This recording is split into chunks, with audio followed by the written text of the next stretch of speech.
in that stretch, a 188 batting average. Only 6 teams are worse. You've mentioned the whole series here, guys. Oklahoma needs to score first. They need to get involved in their running game. They've stolen more than 70 bases this season, so it's a team that wants to run. But when you're down, they don't have that big power to hit the ball out of the ballpark. So that's why they have struggled. They just have not been able to get into the type of game they want offensively. For Texas, game number 1, a lot of hitting. Game number 2, timely hitting. The consistent has been the pitching. Ruger Riojas was brilliant in game number 1. Luke Harrison, gutsy performance in game 2. Now you turn it over to Dylan Valentis. When your starting pitchers have a 108 whip, in other words, between their walks, hit batters, and hits allowed, they're only allowing 1 base runner per inning, so they've been outstanding on the mound. And you look at it, Dylan Valentis, All-American closer last year as a sophomore, now as a starter. He's got to establish his fastball and his glove side command. When it's good, he's outstanding. Trey Gamble will get it started once again for the Oklahoma Sooners. Older player, they call him Uncle. He has been the model of consistency for the OU offense, but it's been a struggle against the Texas Arms. 1 hit and 8 at-bats through 2 games. First pitch is in there, and it's a called ball for Dylan Valentis. Gamble, 333 average on the season, a 1095 OPS. One of the sneaky, excellent players in the SEC that probably isn't talked about enough. Adrian Rodriguez fires across the diamond, and a quick out for Dylan Valentis. That is such an important thing, is that quick out. It's interesting you mentioned that right off the bat. That's what Valentis has been trying to get to. His last couple of starts, he's had to go deep into counts to get out. This young man coming to the plate right here, he is an impressive young man. He's a 5-tool guy, and when you look at Cameron Johnson, and he leads the team in runs and stolen bases. Been a couple of issues on the base pass, though, for Johnson and the rest of his OU teammates. It all started in the first inning of game 1 when it looked like the Sooners would score first. A tag at home initially was ruled not in time. Oklahoma had the initial run. They went, reviewed it, and determined the tag was made by Carson Tinney in time. And this is a dribbler to Valentis. And another quick out for Big 99. It's really nice to get those quick outs. When you're a starting pitcher, you don't have to strike out people to get quick outs. If you can get guys to hit it in the first 3 pitches and not hit it on the barrel, you're doing your job on the mound. 4 pitches, 2 batters down. Much better for Valentis than when you saw him against Auburn when he had a 30-pitch first inning. 58 over the first 2. Would settle down after that. Looking to extend his start with efficiency. Here's Brendan Brock, ultra athletic catcher. Did a fantastic job as a backstop last night. Brock, one of 3 Sooners that have multiple hits. No one with more than 2 for this OU lineup. And elevating the fastball there. And Brock is down on strikes. Valentis, a 7-pitch first frame. 23 less than the first inning against Auburn a week ago.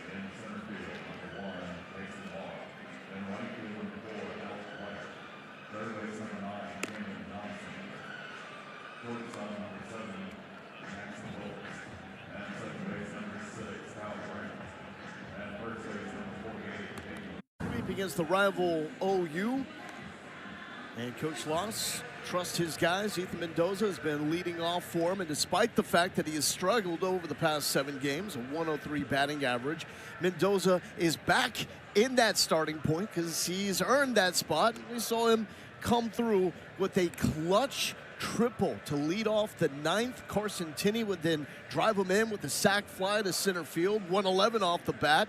and that was the spark Texas needed, sent the game into extras. Yeah, first of all, you get the triple with nobody on, out, and then Tenney right behind it sort of ties the game, and then you find a way to win a ball game in the bottom of the ninth, and you're home at bat in a ball game that they never were in control of the game until the base hit by Larson. They're going to face a freshman from Maypearl, Texas, Cord Rager. He's a big, tall left-hander. You see his numbers on the year. Thing that jumps off the page for me is he's got a nice low whip. One, he's got to find the strike zone early. If he pitches ahead, he is very good. He can't pitch from behind. And I like that last line put in there. When you're playing on the road in the SEC, you got to win a ball game when you're on the road. This is survival mode. Oklahoma needs to come out of here with a victory today to survive this weekend. 12 walks issued to the Texas hitters last night. Season high drawn from Texas, season high thrown by OU. Well, Texas is one of the better teams in the country at taking pitches and seeing pitches, but still got to throw strikes. There's no defense for the base on balls. Game number 1, wind was blowing out. Game 2, straight in, up to 30 miles per hour plus. We do not have much of a breeze at this point here in game number 3. 1 home run so far between the two teams. And that was Casey Borba in his 6 RBI game and that 14-0 opening win for the Longhorns. Borba batting in the 7th hole tonight. Well, it's up to 69, almost 70 degrees. A perfect day, very little breeze. Ball's going to carry today. Front, nice light air, so could have some fireworks. And it's 1-2.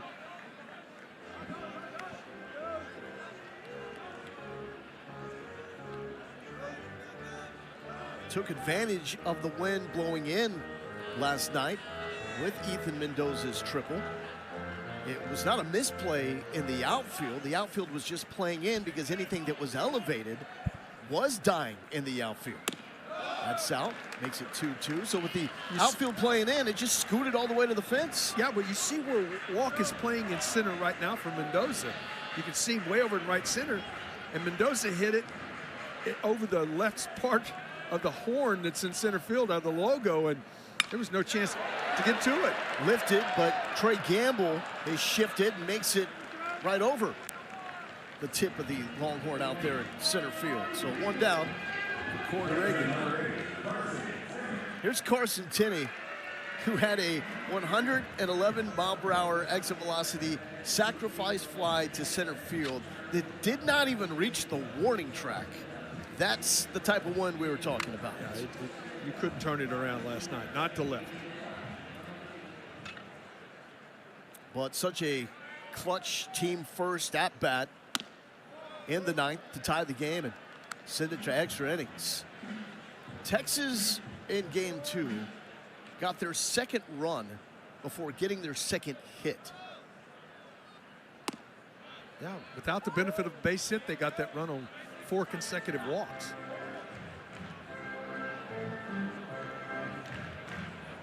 Three OU pitchers combined to walk the first 4 batters of the 7th.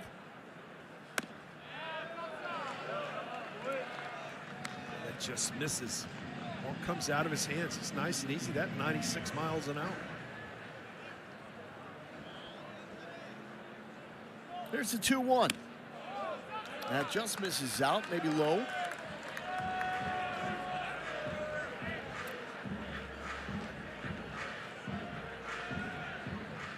$22 3-ball counts last night, 13 full counts, ton of pitches. Fouled back, and the count is full. The All-American from a season ago, transfer from Notre Dame, Carson Tenney.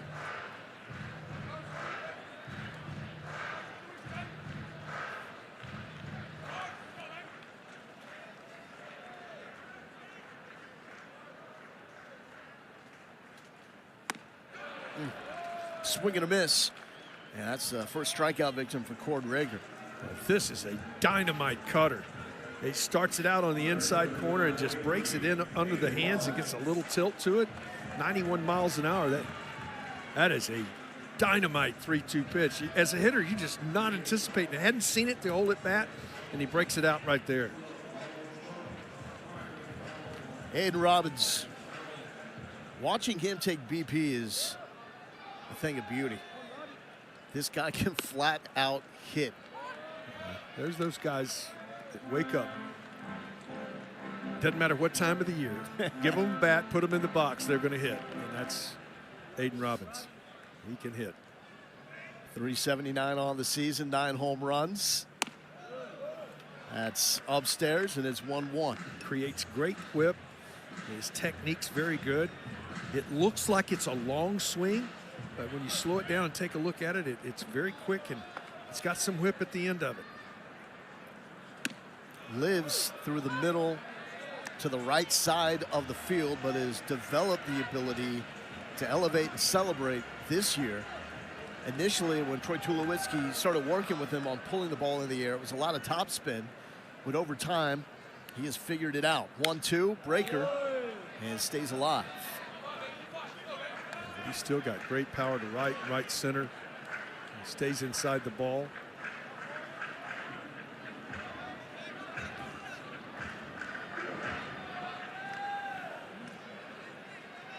Rager trying to make it back-to-back strikeouts. The big freshman delivers. How many pitching matchups do we get? It's number 99 versus number 99. Well, not many. You know, we could have an at bat here. We're going to have a pitcher 99 throwing to a batter that's wearing 0. So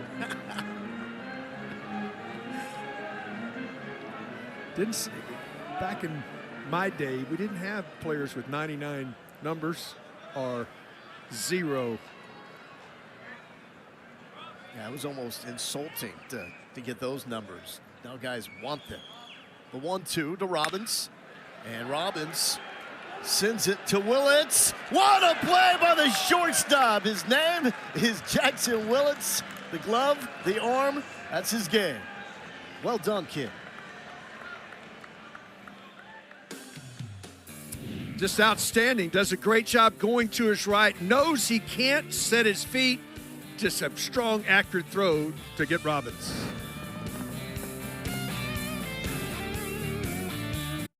And effective first inning for Cord Rager.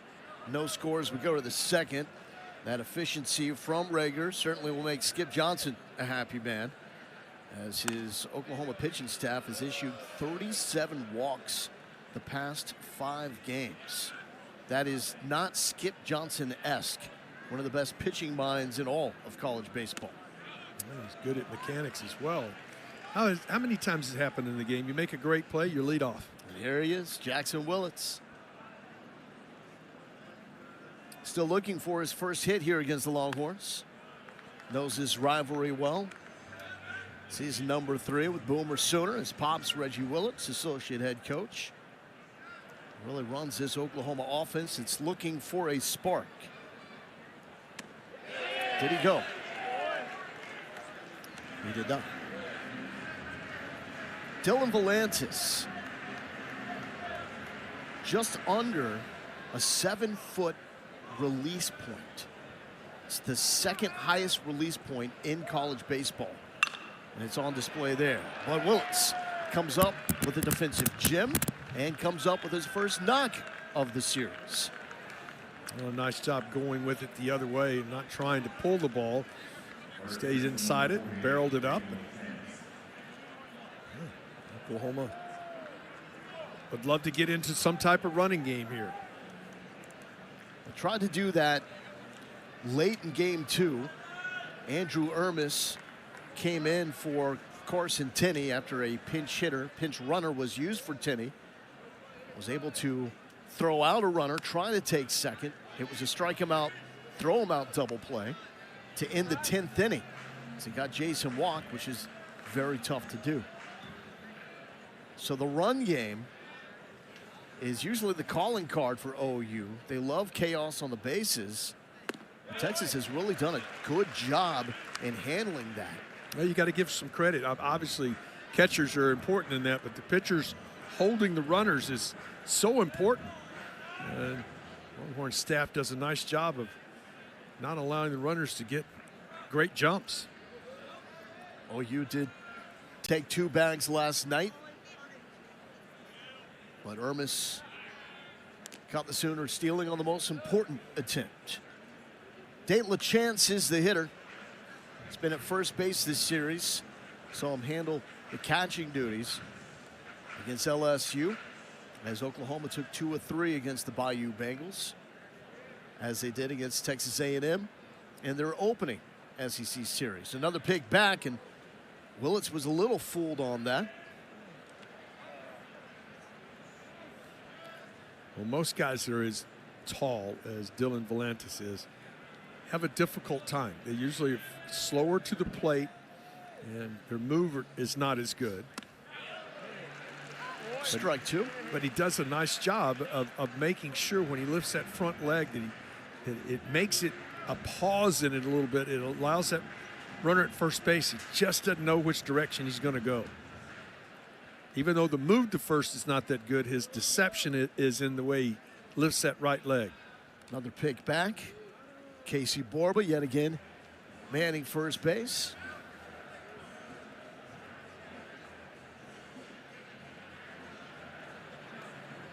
Texas defense coming off a performance in which they committed 3 errors.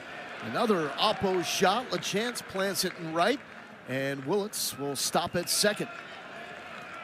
2 leadoff singles here for the Sooners. How about the really nice approach right there? Both of these guys, Willits and LaChance, thinking about going the other way. They didn't think pull and kept their hands back and put good swings on it. There's just where Sooners have struggled, though. You see the number right there. They're only 1 for 18 with runners in scoring position. Ultra talented, long lefty, Alec Blair. 6'6", great hooper as well. Spits on that offering, 1-0. Bring up the point that you brought to me when you showed up to the booth this afternoon. Well, I just love it. You just see when you see big, tall hitters that hit from the left side, they can really do it. It's something the way they drop their hands or whatever. The big guys that are 6'4", 6'5", 6'6", that are right-handed sometimes struggle some offensively. It's tough to get an adjustment. But those big guys that hit from the left side that are tall and rangy, as I call them, well, they create some kind of whip.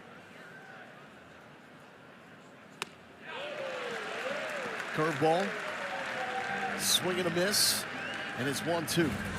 This is a really good breaking ball. That big, tall thing, that's just the old-fashioned curveball, and that one is about 11:30 to 5:30. 1-2. That misses down. Seems like the curveball has gone by the wayside in modern pitching. For whatever reason. I don't A lot of it understand it metrics either, yeah. based. The changeup has taken its place a lot. We'll get to that point. And blowing it by the freshman there. The point you're making is this is why you throw the curveball is to come back, because it increases this fastball by 2 foot, because you're looking for that slow pitch. So the change of speed, hitting is rhythm and timing, and if you can disrupt that with any type of pitch that's off speed, you can use your fastball, and that's what he did right there to get the strikeout. He's got one fastball that's more the sinker and has developed a four seam at the top of the zone. This hit well by Dickerson, and everybody halting, so 3 singles, 1 strikeout, and the bases are loaded with just 1 out for the Sooners. Well, it's really good offensive approach against Volantis. You talk about it, who's starting. You get to see some video in college.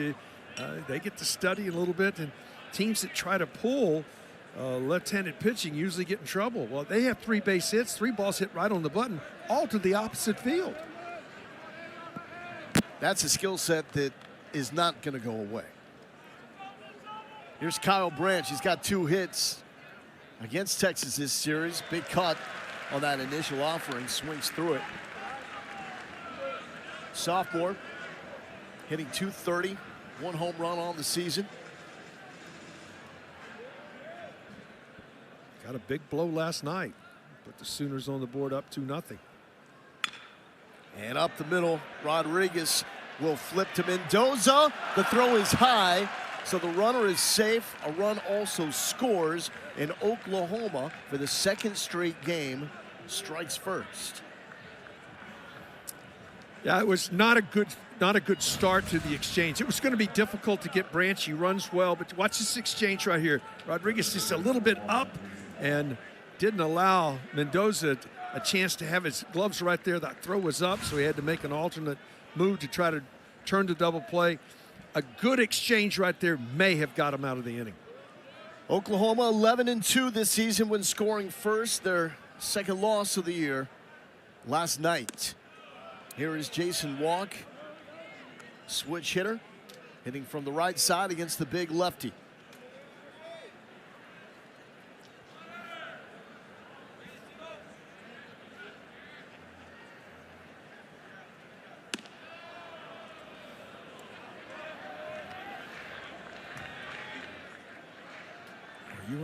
If you're Texas, you're trying right here to get out of this inning right now and limit the damage, because you don't want their veteran leadoff hitter to come to the plate here. And this one is softly hit, but just in the right spot. Why walk up the middle?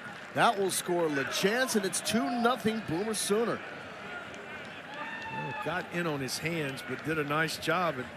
Well, this has been a really nice inning offensively for the Sooners. They've had really good approaches. And this ball in on him, but just strong enough to muscle it into center for the second run of the game. Did get back to the top of the order here with a couple of runs in. This is our guy that had, what, the 64-mile-per-hour exit velo double to left field yesterday. Top of the order. And Trey Gamble. Gamble grounded out his first time up. 4 home runs on the season, 19 driven in. A 2-0 lead for the Sooners. Blew a 3-0 lead in game 2 last night.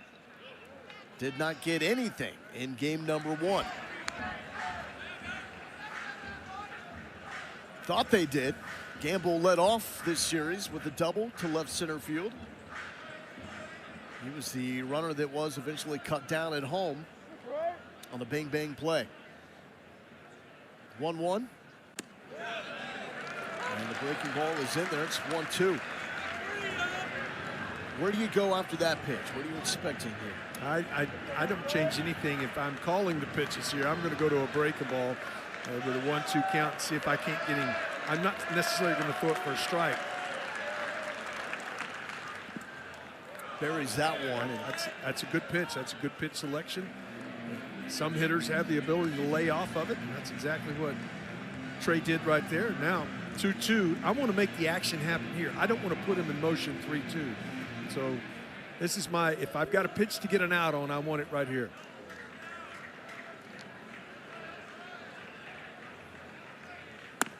That's up. It's a huge advantage. Walt can really run. He can score with his good lead on a long single that because he's going to be in motion. He's going to be nearly to second when the ball's delivered. Check out Jason Walk's lead here. He gets into a sprinter stance. It's not like that guy needs any extra help. He backs off of it here as there is a courtesy throwback to Rodriguez covering second. Well, that was a pitch count violation. He had to do something to reset the pitch clock or the action clock, whatever you want to call it. Speed on the bases here for OU. Wow. Kenny thought he had it. Volantis thought he had it. But Michael Snover, the home plate umpire, did not agree. Bases loaded after the 2-out walk. Chance to see it. I think it's up. I think it's a proper call. It had plate, but I think it's upstairs, and all of a sudden now, this is a critical moment in this game right now. 8th batter of the inning, a laborious inning on the mound. And 13th walk of the year for Volantis, and last year as a closer, he only walked 12 total for the year. So a 7-pitch first inning, 26 pitches here. And it's been singles. That's been the damage. It's been really good at bats, going the other way with singles too. Well, you got a good hitter at the plate right here. This is a big moment. Johnson grounded out to Valentis his first time up. Upstairs, and it's 1-0. First season for Camden Johnson at Oklahoma from Bernie, Texas, just down the road outside of San Antonio. First 2 seasons at Wichita State, where he started every game as a freshman and sophomore. 1 hit through 2 games against his Texas pitching staff. Trying to cash in here.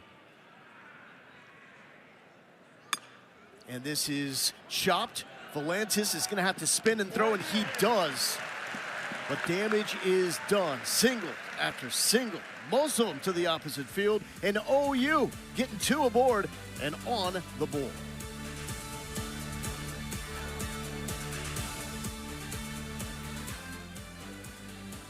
Texas looking for the sweep against OU. The Sooners struck first for the 2nd straight game. Could not hold a 3-0 lead in game number 2. Texas winning it in walk-off fashion in the 10th. Can they hold this 2-0 lead here in game number 3? Adrian Rodriguez leading off. First pitch strike from Cord Rager, who had a strikeout, a fly out, and a ground out to the top 3 in the Texas lineup to begin the game.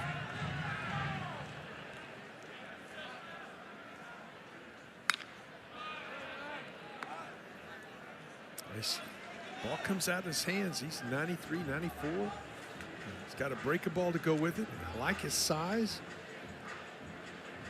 The ball's getting up on the Longhorn hitters quickly.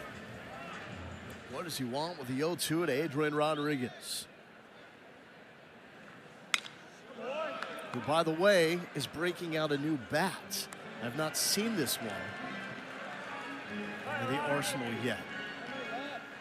So it was the blue combat from the left side, the light blue combat from the right side, and it looks like he's going with the black combat now from the right side. Oh, off the bag, fair ball. And that gets away from the chance. So use the black combat. It's got the good juju. Interesting, too. It's got to hit the white bag, too. With the double bags for safety, you really take a look at it right here. As fastball away goes with it. See it bounce. You see it hit the white part of the bag. It was out on the outer half of that part of the bag, but leadoff base runner, first base hit for the Longhorns. You talk about OU working the opposite side of the field. Really good 2-strike approach there from Rodriguez. It's going to bring up Temo Becerra. Looking for his 5th hit in the series.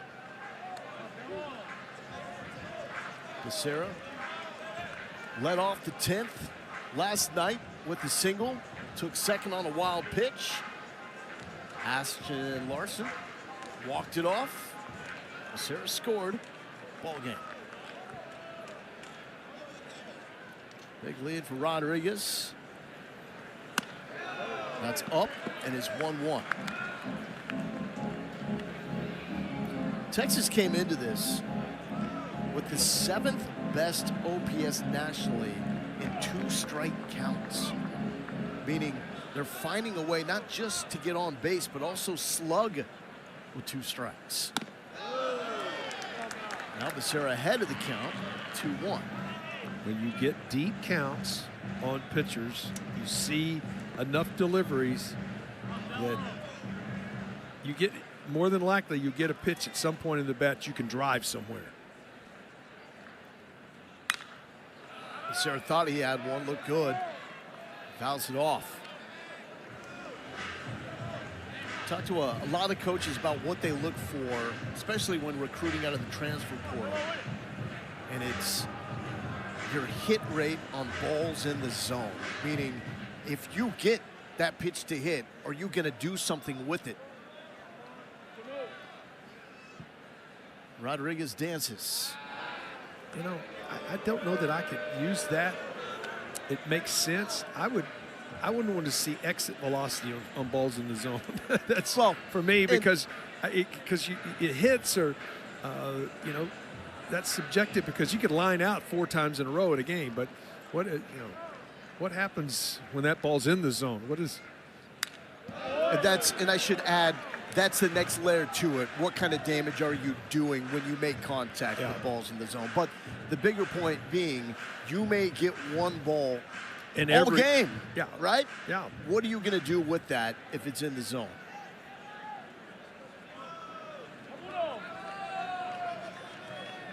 Here's a 2-2 to Becerra.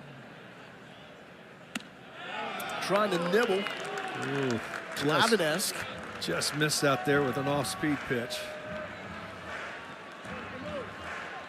See if Texas has more of that 2K magic against the freshman Cord Rager.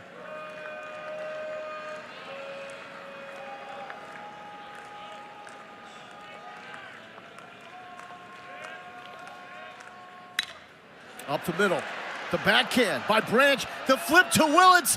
Oh, the Chance cannot handle it. It was almost a gorgeous double play for an OU defense that turned 2 of them last night. Oh, this is a great effort. Branch going to his right really does a nice job of getting a good feed, and he had to wait. Willits over in the hole. You could see he was on the run trying to get to it, so he never really could set his feet. He was throwing on the run, and the long hop just gets away there on the pick on the other end instead of getting the double play. Good hustle by Becerra to get down the line. Here's Anthony Pack Jr. 2 for 2 last night. Drew a couple of walks as well. That was in game 1. Last night he was 0 for 4, excuse me. Was able to get on via a walk. Everybody was getting hits in game 1. In fact, every Longhorn starter recorded a base knock in game 1. A little more difficult last night with Cam Johnson, who we're going to talk to, by the way, for Oklahoma. Fantastic start for him after he had battled control issues. Comes up with 8 strikeouts against the Texas Bats. And just allowed 1 hit. That was to the 4th batter of the game. 1 hit for the Longhorns in the first 7 innings last night. But they got it cooking in the final frames. Tie the game, send it to extras, and walk it off. 2-1 to Pack. Checking on Becerra. Conservative lead. You know, Rager was also an outstanding hitter in high school. In fact, perfect game ranked him the 10th best first base prospect nationally. Pack with a missile. Jason Walk lined up right on it, and 2 down. Well, the toughest play for an outfielder is that liner right at you. You can see Walk trying to read it. You know it's hit good. Is it going to continue to carry? And was able to play it perfectly, get an out on a ball hit right on the button. Then there is Red Hot and Casey Borba, who has taken it to a different level. 19-game reach base safely streak. He has reached in 7 of his 9 plate appearances against the Sooners.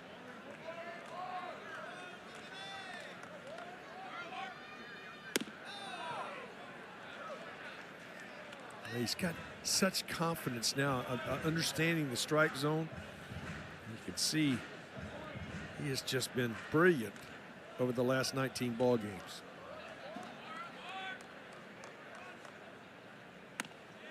He's got the lone home run for either team in this series. Took one in the win. Didn't need the win to be gone. Over the left field fence in game number 1. Part of a 6 RBI performance for the 3rd-year Longhorn.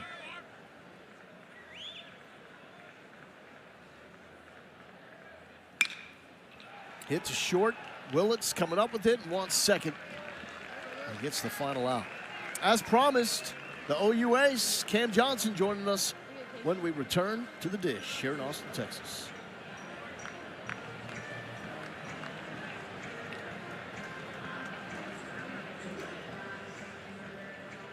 Texas. Cam, what did that performance mean for you, considering some of the struggles that you had in the previous 2 outings? Yeah, I think it's a good bounce back. You know, Skip and I have been talking about breathing and sticking to my routine, and I think I really honed in that process to where, you know, it's just muscle memory at this point. And, you know, I kind of just watched my eyes and made a couple adjustments and went out there and believed and was confident.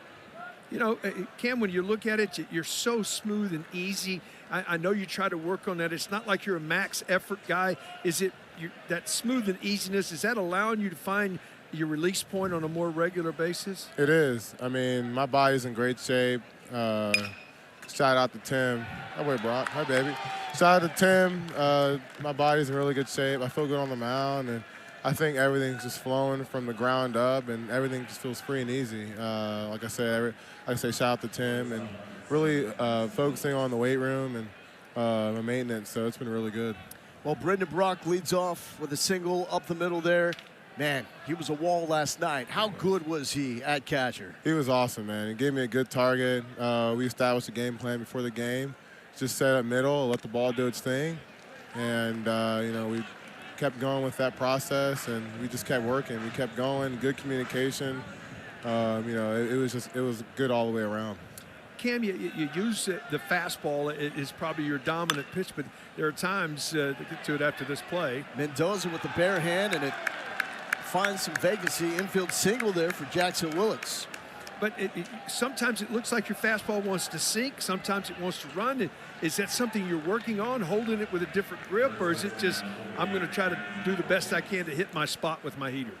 I mean, for me, just doing the best I can, just to throw the heck out of it, and good luck to the hitters. I mean, I just want to go out there and just like have a fastball where it's just, you know, going at you, and I mean, it's the same forcing grip. I don't have a sinker grip. It's just a forcing grip, and really just maybe it's either extension or staying back longer, but it's really good. So, I mean, just having confidence in that pitch it's a big game changer. Cam, here's another guy that catches for you, Dayton LaChance. I've heard this young man from Quebec will sometimes curse at you guys in French. Is there truth to that? There is truth to that. He's a funny guy off the field. He's actually my road roommate too. So it's actually pretty funny. Yeah, he's a funny guy, and he's always keeping the team engaged, which is a really good thing on and off the field. So yeah, he does do that, but it's also just, you know, keep us energetic and keep us in the game. You know, I'm staying with pitches too because I really was interested to see your changeup last night. I thought it was really good at times. Is that a circle change, or you have any kind of special grip with it? It's like a two-seam change of grip. Last year I had a circle change, but I kind of look at the metrics on it, and I just want to get more vert on it. And the new changeup grip I have is getting more vert and less horizontal movement, which is really good. So it's kind of like a two-seam orientated change-up grip, if you were to say so. So Cam, how often are you checking that TrackMan data during a season, like after an outing? I try to not check it as much. I don't want to get too caught up in the analytical stuff. Volantis gets the out at second. Runners on the corner, 1 down. But I think for me, I try to check it if my fastball is maybe moving or something's not working. I try to ask Vince, our analytical guy, about it, and we try to get feedback and skip an hour, or we'll work on it during our next bullpen and just go from there. What is your week like, Cam? That starting pitcher in the SEC, you know you're going to go, I mean, like today after you pitched, was this just a shutdown day, or did you run today? What was your day-to-day? Yeah, for me, after I pitch, usually just do a lot of band work, kind of get the blood flowing. And then Tim and I, we did a flush run today. I think it's really good to get all the lactic acid out. My body's pretty sore, but I think, yeah, after the day I pitch, I'm just out there doing some band stuff, just getting the body moving, not necessarily throwing, but just keeping the body moving. And, yeah, obviously running, so. Cam, do you hoop a little bit? I don't, no, I don't. I was going to say, you against Alec. Oh, yeah, Blair, yeah. Blair, he's a funny dude. He's always talking about basketball. In the fall, I was talking how I could be Shea Gilgeous-Alexander 1v1. But yeah, that was pretty funny. Well, Cam, we really do appreciate the time. Awesome electric stuff last night. Last thing I got for you, though, I saw joy in the way you were pitching last night. You were having fun. What brings you that joy? I think just being out there with the team, being in this type of environment, I mean, pressure's a privilege. And being here at Texas, the spotlight's on you, and just going out there with full confidence, and the body language is really important. And obviously, getting all the feedback from the team and all the energy from the team is really big on why showing big body language in the mound. So. Well, Cam, you are a very easy guy to cheer for and pull for. You do a fantastic job. Great interview. We appreciate it, man. Thank you, guys. Thank you guys Cam. so much. Yes, sir. Appreciate it. And meanwhile, the Oklahoma Bats now threatening to add more.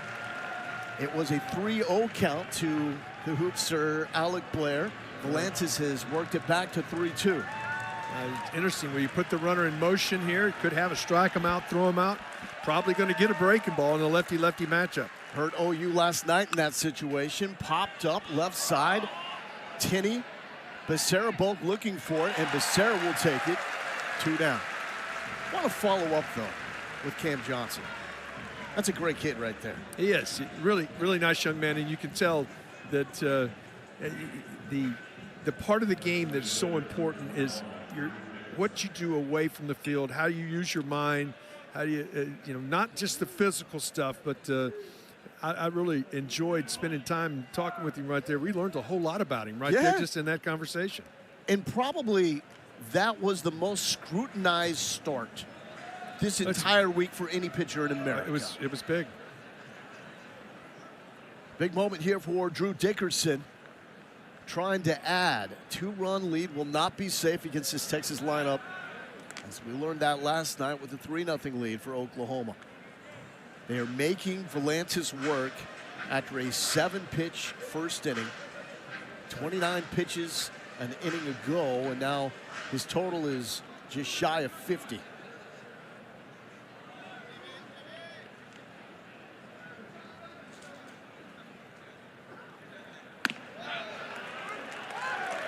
First pitch strike to Drew Dickerson. Brock led off with a single. Willits also had that tweener that found some room, got him to first. LaChance grounded out. It was a fielder's choice with Willits cut down at second. Blair then fouled out to Becerra. Now it's up to Dickerson here with 2 outs. Well, Volantis, the pop-up didn't get the run home from third, less than 2 outs. So you got a chance now to get out of this frame. You got to make your best pitches of the ball game right now. You just don't want your offense chasing anymore. 1-1. And Volantis just blows it by him.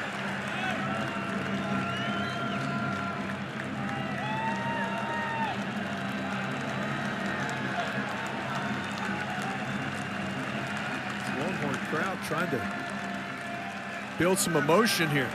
Understand how big this out is right here. On the other side, you'd love to keep pressing the issue. 1-2 to Dickerson.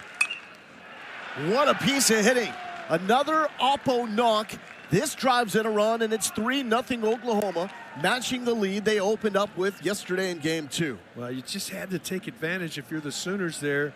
You get back-to-back hits to lead the inning off, and you had to make it pay off. And look at this again.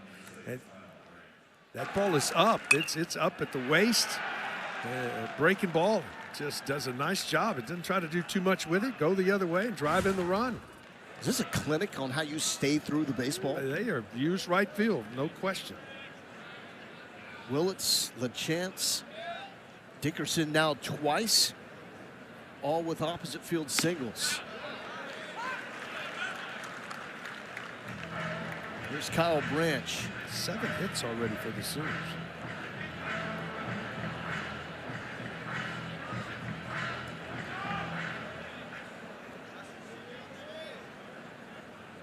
Oh, 1 to Branch with 2 on, 2 outs. Tough pitch to work with there as a hitter. Goodness. Good straight change. Got great movement with it. See if Branch can punch something through the right side, like Dickerson just did. Trying to spoil this 0-2 count. No, just bury that one. Good luck. Strikeout number 3 for Dylan Volantis. But Oklahoma is able to add. So 3 runs now All three coming in the second and third. Sooners with the lead.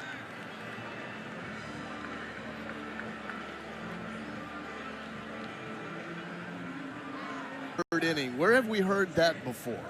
Well, you got to give a lot of credit to guys are going out and they're doing their job. And look at Rager. He's done a nice job here. He has had a good mix. He's thrown strike one. His offense has pounded out 7 hits and given him a 3-run lead. And now this is a big inning. Your team scores. You're on the road. Shut down inning. You got to come out. And the first guy you got to retire is that usually sets the tone of the inning.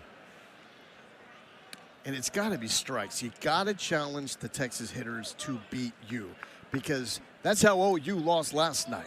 Now, because Texas sees a lot of pitches. They do not go outside the zone. They are very disciplined at the plate. If you're going to not throw strikes, they're not going to swing. Coming into this series, Texas was 4th nationally, seeing just over 4 pitches per plate appearance. On the surface, that does not seem like a big number, but when you consider that's the average through 9 innings, that and is every hitter, a lot of pitches. No doubt.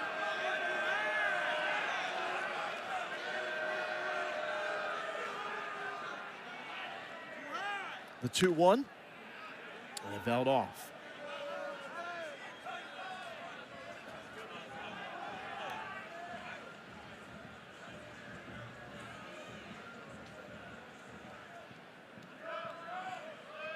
.211 pitches alone seen by the Texas hitters last night. Duplantier, souvenir time. 211, Keith. Well, you're not going to win many games when your staff throws 211 pitches, even though they were very much in the ball game.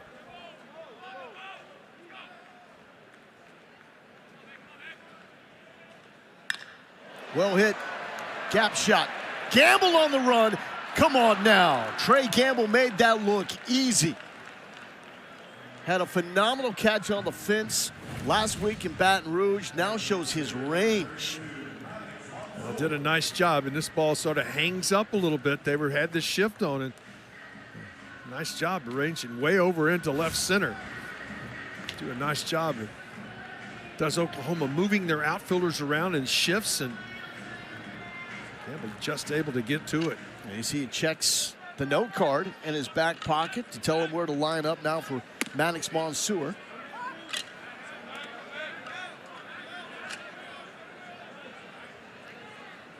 Freshman hitting .353 in limited action. 0 for 1 last night. Was a pinch hitter in game number 1.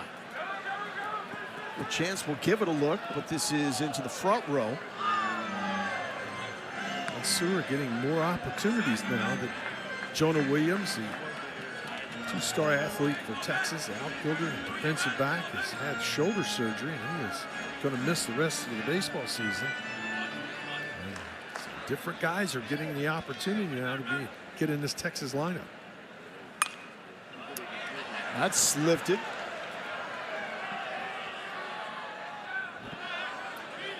Ashton Larson was the hero of last night. What are we doing here? Well, he went up to go get the foul ball up on the dugout and couldn't control it. It's called E-fan. Well, that's what needs to go to regardless. That's a happy young man right there. As he should be. He's looking for somebody to celebrate with. Yeah, look what I got. Check swing. And he went. Monsoor's down on strikes. That is strikeout number 2 for young Cord Rager. Freshman on freshman crime there. Rager's impressive. Comes out of his hands, mid-90s at times. He mixes in a little breaking ball, and he can turn that fastball over, and he did right there. It just runs away from the right-handed hitter. Here's Ethan Mendoza. Batting average dipping to .262. I mean, you want to say that the guy is struggling right now because the numbers certainly back that up, but coming through at the most important juncture in last night's game has to mean something. There's trust there from Jim Schlossnagle. Well, he's a veteran player. He's Yeah. you know, we always said when I played the game, the back of your baseball card tells you who you are.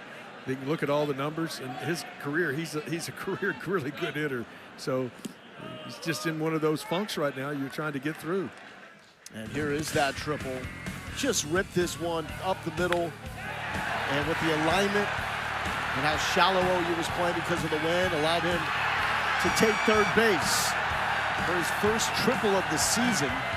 Tenney would then hit a shot off the pitcher nearly up the middle and drive him in. And that took us to extra innings where Ashton Larson would walk it off. It's going to bring up the Larson point with Mansour up in the DH spot. It's Mansour that's DHing against the left-handed arms because he's the righty. Larson, the lefty bat. You see him DHing against the righty arms.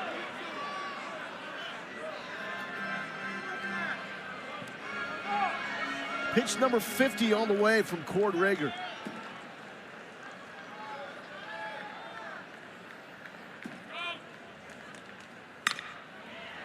Ground ball, past Branch. There's a knock from Mendoza. Veteran hitting right there. Yeah, staying back, doing a nice job. And again, he will get back to where he was. Oh, yeah. He's just two good offensive players who got to just work through that. Get a guy on and get to this part of the order, which done a lot of damage. 2, 3, and 4 for Texas. You got that right. Tenney, Robbins, and Rodriguez.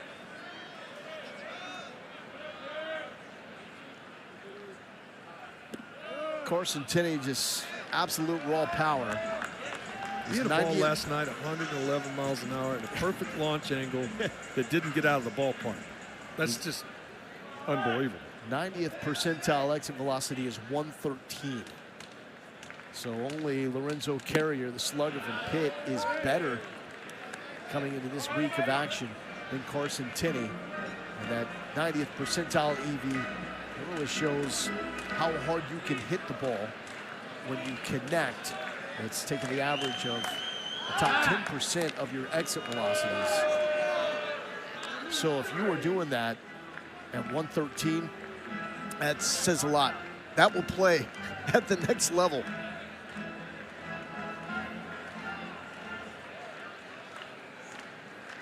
Here's the 1-1 to Tenney. And Tenney lifts it to left. Tenney is going to have a stroll around the bases.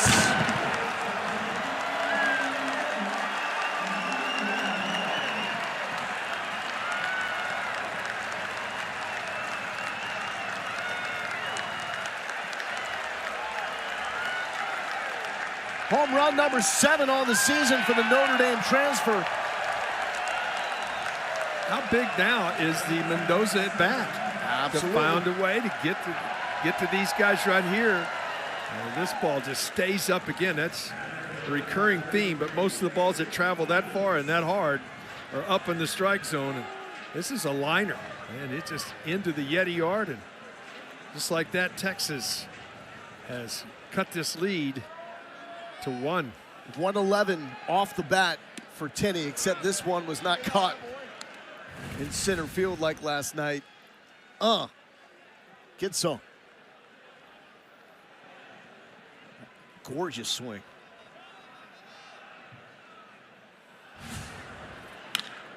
Robbins, the chopper, to Johnson.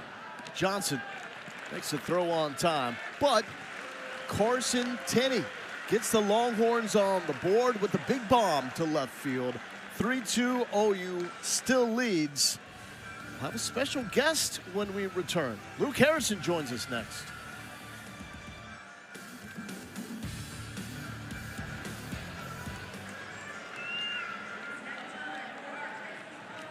Last night, Luke Harrison got the start, and he battled. Went 7 innings, 5 hits, 3 earned runs, struck out 6. 4 straight game with at least 6 punch-outs. Did not get the win, but Texas is now 19-3 over the past 2 seasons when Luke Harrison starts. And Luke now joins us from the Texas dugout. What went into that winning performance for you last night? I think it was just a lot of resilience last night. The ability to not be frustrated by anything that happens in the game, and keep moving on and keep doing your thing. I think I think we're going to see it out of Dylan here. We got 7 singles on the board right now for these guys, so looking for him to keep doing his thing. Valantis fielding the position. What do you think about that, Luke? Athlete. Oh, it's got to be the go. Nike glove. Oh, the pitchers. Pitchers always look at the athletes. Somebody's got to give us the credit, Got to look out for each other. I understand, Luke. Luke, one of the things that when you're in a game like last night, you knew that was the first time. Let me go back and start this again. First time you towed the rubber in conference play that it wasn't a necessary win. I mean, last night your ball club had won on Friday night or Thursday night, so you got an opportunity to pitch in that environment. Did you take any kind of different mindset going out? No, I mean, it's the same attitude. We know that every day in this league, people show up to play ball and play to win. Especially, when you run a really good team, they're going to show up the next day ready to go. So we knew that we were going to get a good game and a good battle. Luke, last night, Andrew Armas comes in after Tenney was pinch run for, and he throws out a huge runner at second base. What did that mean, and what does Andrew mean to this team? Yeah, I mean, that was huge for us. We talk a lot in our program about being a star in your role, and him being able to come off the bench and catch a foul tip, strike him out, throw him out, that's pretty special. And not a lot of teams have a second catcher who's able to do that. And then just the trust from the coaches to be able to put him in that spot says a lot. So very proud of him. Luke, you've been in this program a long time through 2 administrations, so to speak, and come back from injuries and a lot of different things that you've been involved in. Just talk to us about what it means to be a Longhorn. Yeah, I mean, it's a special place, and the program, as I've spent 5 years in it now, just all the people I've met, and you really get an understanding of how much this place means to so many people. Just talking to alumni and former coaches and fans, like the support that we have is amazing, and great appreciation for that. Love just having the ability to go out there and wear Texas across your chest, like. It means a lot. What did you try to add or polish to your arsenal coming into this season? Yeah, this season, really want to just work on my body and try to, raise the floor of what I can do. Seeing a little bit with the velocity a little bit higher than last year, but, just kind of wanted to refine my stuff. I know that my pitch shapes are good enough and, ready to go to war with them. But, just working on raising the floor of what I can do and, added a new pitch in there, but still yet to really have a big effect on the game. Well, you can't tell us what you added to pitch and not tell us what it was. I can, yeah. What is the pitch? What did you add? I don't know, man. It's going to be a surprise for somebody. Is it a Ruger Riojas special? Just make something up on the spot? I don't quite have the drop down in the bag. I tried that one last year, and I think you I got the quick once, pitch in your bag. Yeah, that one's been fun to mix in and really get guys off timing. 0-2 from Valantis. Ooh. All right, what's Dylan's nastiest pitch? It's got to be the curveball. I mean, it just comes from the sky and all of a sudden ends up in front of the plate. I think I didn't really realize just how good of a pitch it was last year until saw him just roll through SEC teams where he's got some of the best hitters in the country swinging at balls in front of home plate. But all his stuff's really good. He throws it all for strikes. I mean, we got a sinker hit between that guy's legs there. Tenney throwing a rocket. There we go. And that's how it's done. Luke, well done yourself. We appreciate the time. Thanks, guys. Hook 'em. Great defensive inning there by Dylan Valantis. And a 9-pitch inning for the Texas Game 3 starter.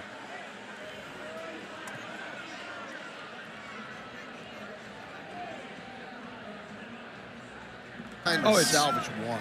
Everybody, you really and truly, if you went through the SEC schedule, Lowell, for the committee and NCAA to get into the postseason, and you win your home series, you win 2 out of 3, and you salvage one on the road in every one of your road series, and you're 15-15 in interconference play, you're into the NCAA, and more than likely you may be hosting.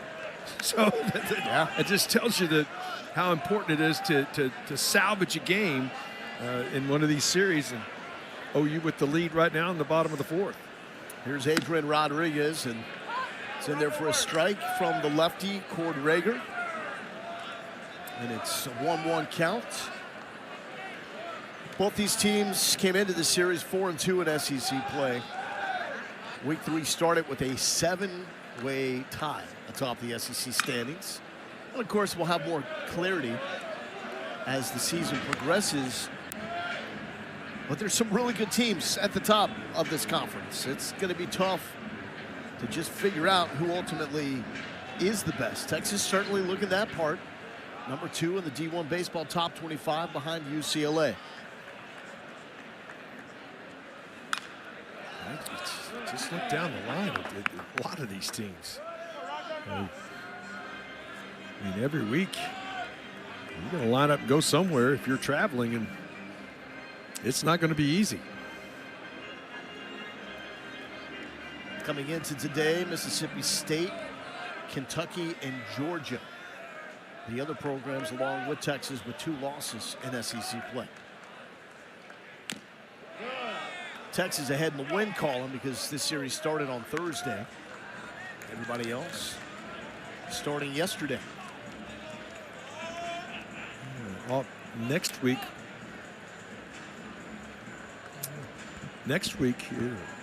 conference with a lot of Thursday, Friday, Saturday series, with Easter weekend being on Sunday. 1-2 from Rager.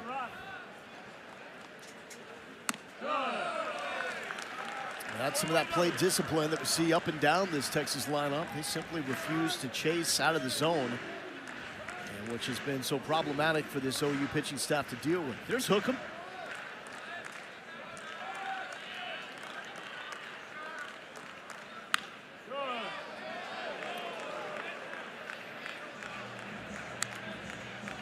This is a good, solid at-bat from Rodriguez here. 8th pitch of the at-bat, battling through all the pitches. And Rager on the other side, he hasn't been able to find that one to put him away with.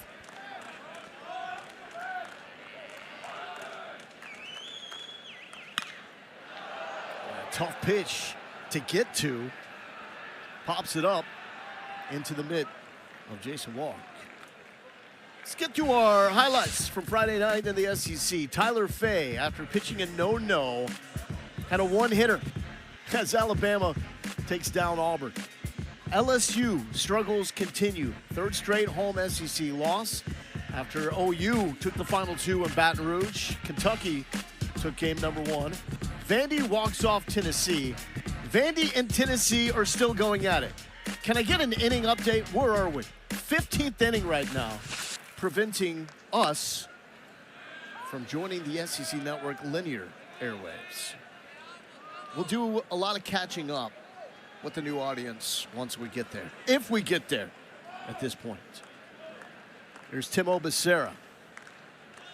Showing bump, pulls it back. 96 from Cord Rager. 65 pitches into his night. He's a good-looking young freshman that's growing up quickly. That runs in. Yeah, the one mistake. 2-run shot to Carson Tinney. You got the first 2 outs, the bottom of the order in the 3rd inning, but Ethan Mendoza had a single. Tinney followed it up with a home run. And it's 3-1. He really does a nice job. I love his mound presence. When he gets 3-1, when he gets a little frustrated, he sort of just adjusts himself. He looks at the pitch clock, understands I'm not going to get a ball thrown. I'm going to get on and get my sign, get ready to go. I like how he controls his emotions. That was close, but too high, and Becerra is on with a 1-out walk.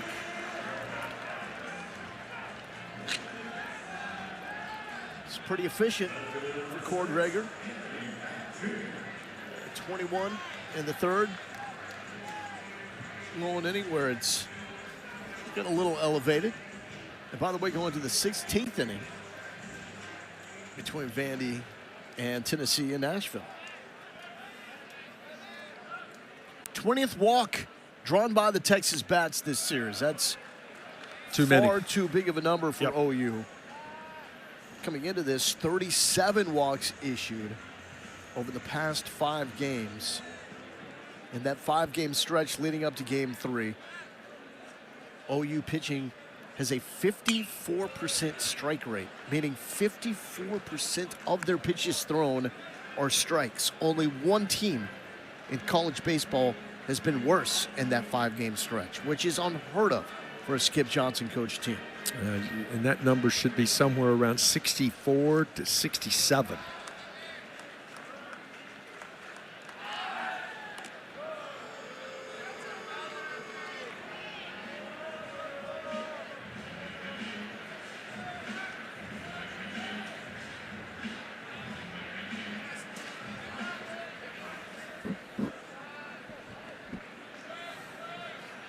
The 1-1 to Pac-Man.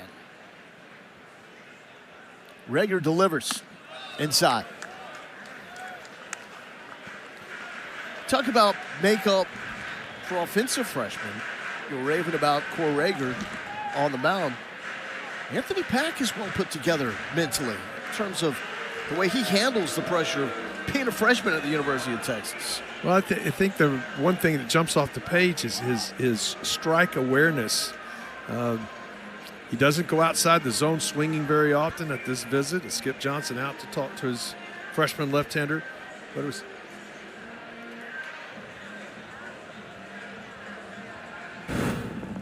well, this is how we got here. Oklahoma against Dylan Valantis. It was a single fest, Oppo style in the 2nd inning. Willits, LaChance, and then Dickerson were able to score a couple.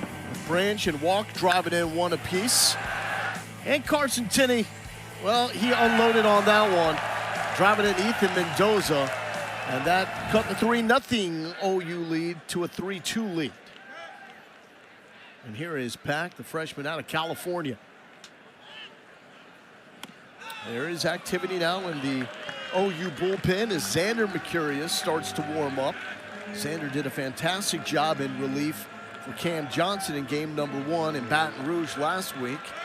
And we saw his older brother, LJ, get the start in game 1 against these Longhorns. Did not go as well. Slicing to the left side and finding the 3rd row. Campbell was on it, though. He was ready to hop that fence and make the catch. And if you've watched Trey Campbell enough, you know he would be perfectly willing to do that. Guy goes all out all the time. Love watching him play. Well, this becomes a big pitch right here. I mean, love to get 90 to 100 and have the lead with your freshman left-hander still on the mound, where you could save some time in that bullpen. And the outs you got to get out of the bullpen.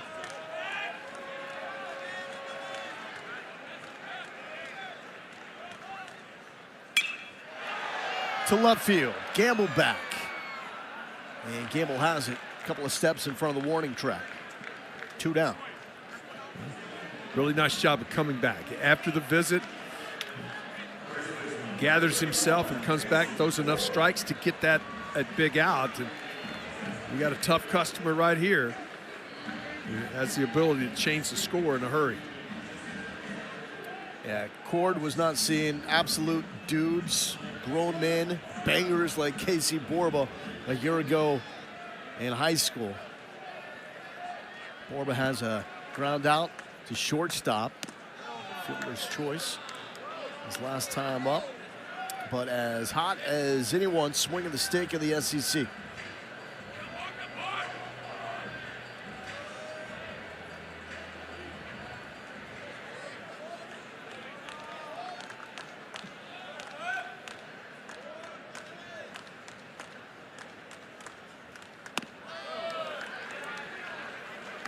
See, Borba gets that big load, little barrel tip as well. What do you like about his swing? Well, I think compacted, when he's swinging the bat well, he gets a little pull conscious at times. It's when he's thinking back up the middle. because he's got enough power that he can hit the ball a long way up the middle. You see, that time he's ahead 2-0. He's looking fastball. That front side pulls off just a little. That's when you get a little pull conscious rather than trying to stay in the middle of the diamond. Do you like the barrel tip? Is that an individual thing? Is there a point to that? Again, I mentioned it so many times. People probably hitting is such rhythm and timing. A lot of those guys use that as he swings through that one as their timing mechanism. That gives them the rhythm. They're trying to see what the pitcher's doing, and they allows them to get in the rhythm where they can get loaded and explode. There's some people that are dead quiet that can do it, and they do it with body movement and as far as their slide to the pitcher. 2-2. Man, that's a tough one to catch up to. 95 elevated. Well done, Cord Rager. Got Casey Borba chasing that one up in the zone, out of the zone most likely. And Rager gets out of it.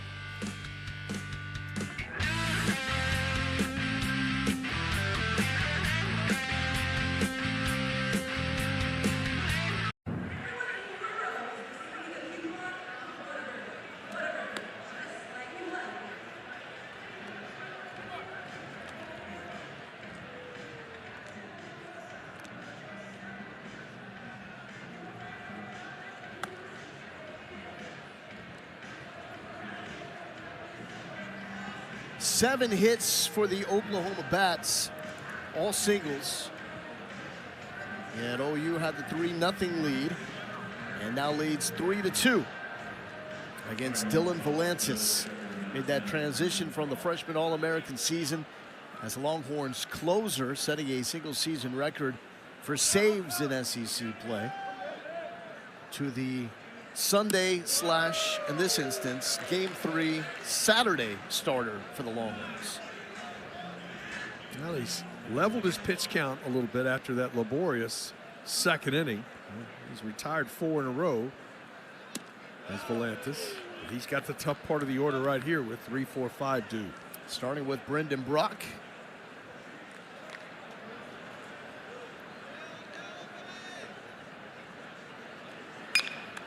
And that is hit sharply. But Rodriguez makes the play. This is 1-6-3. Valantis gets a piece of this ball with his glove, and it ricochets to Rodriguez, who makes an outstanding play. Watch this ball hit off his glove. Yes. And just got enough of it. As a hitter, you got to be going, what do I got to do? That was a bullet up the middle. We hear so much about players adding weight to have more pop, more strength. Rodriguez is a rare player that actually lost 20 pounds in the offseason to help his mobility, to give him a better chance to be the shortstop. And if Troy Tulowitzki is on your staff, you better be a darn good defensive shortstop. And Rodriguez, with that added mobility, has turned into that. Going low for that one, and a fine job by Casey Borba. Also get that glove down, and 2 straight. Well, it really is an interesting story. Rodriguez, an outstanding freshman campaign, struggled though at times in the infield trying to play third base. So he went into this offseason. He wanted to move to shortstop, and he did the things he needed to do. Again, transformation of his body, a lot of work with Tulo, and he's really turned into an outstanding shortstop. And despite the fact he is playing on artificial turf, has found a way to get his uniform filthy. Imagine what his uniform would have looked like in youth ball, right? Like coming up, playing on You gotta like those guys that got a dirty uniform. Yeah, but that's his mentality. I mean, there's no doubt that dude looks at the uniform, gets it dirty, and says, that means I've done my job. Played all out all the time. They make laundry soap. I think you got to take it to like the drive-through car wash now and get the high-pressure wash to hose it off. As Valantis just hoses off Dayton LeChance there for the strikeout. 3 up, 3 down, and 7 straight retired by Dylan Valantis. 8-pitch frame. That will get you back on track.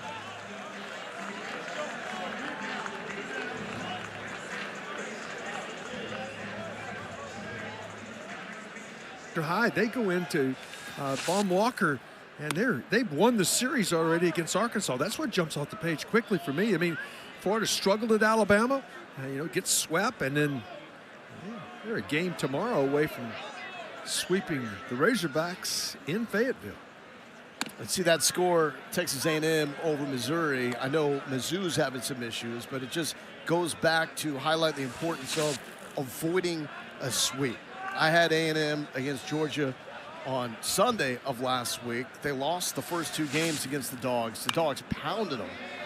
But A&M turned it over on Georgia in that 3rd game, run ruled them, got out of there, got some confidence, some momentum, take it to Mizzou, win the series. Yeah, it's the same thing the Sooners are trying to do right here. You go on the road. You don't want to look at a series and say, well, you just want to win 1 of 3. You want to win every game you go play in. Here's Willits on the run and gets Duplantier. But if you get into that game 3 scenario, like the Sooners are right here, you can really salvage this weekend with a victory right here.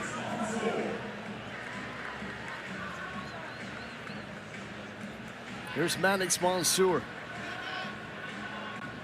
83 pitches for Cord Rager.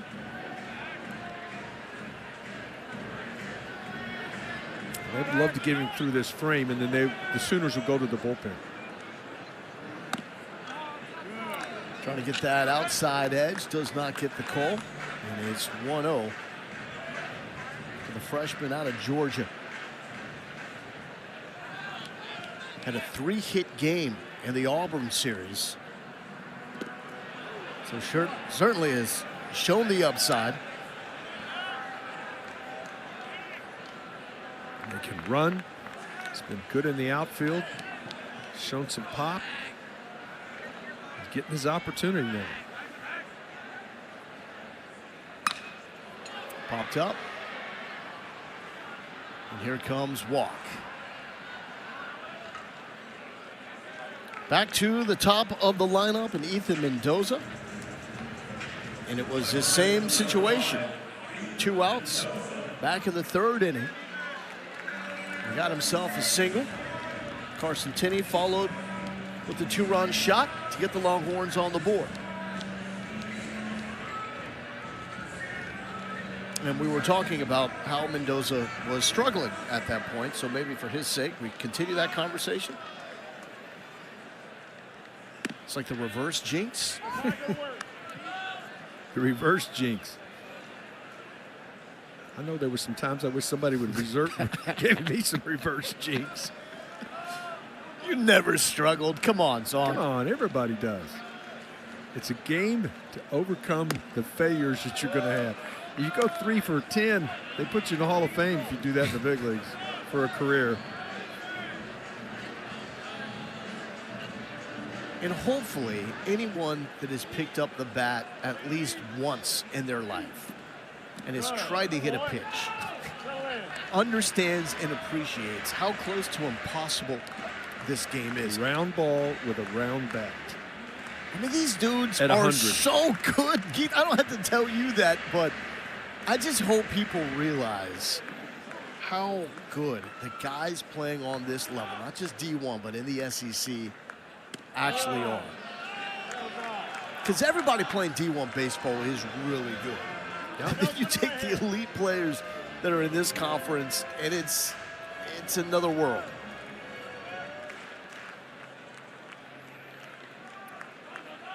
(3-1) to Mendoza.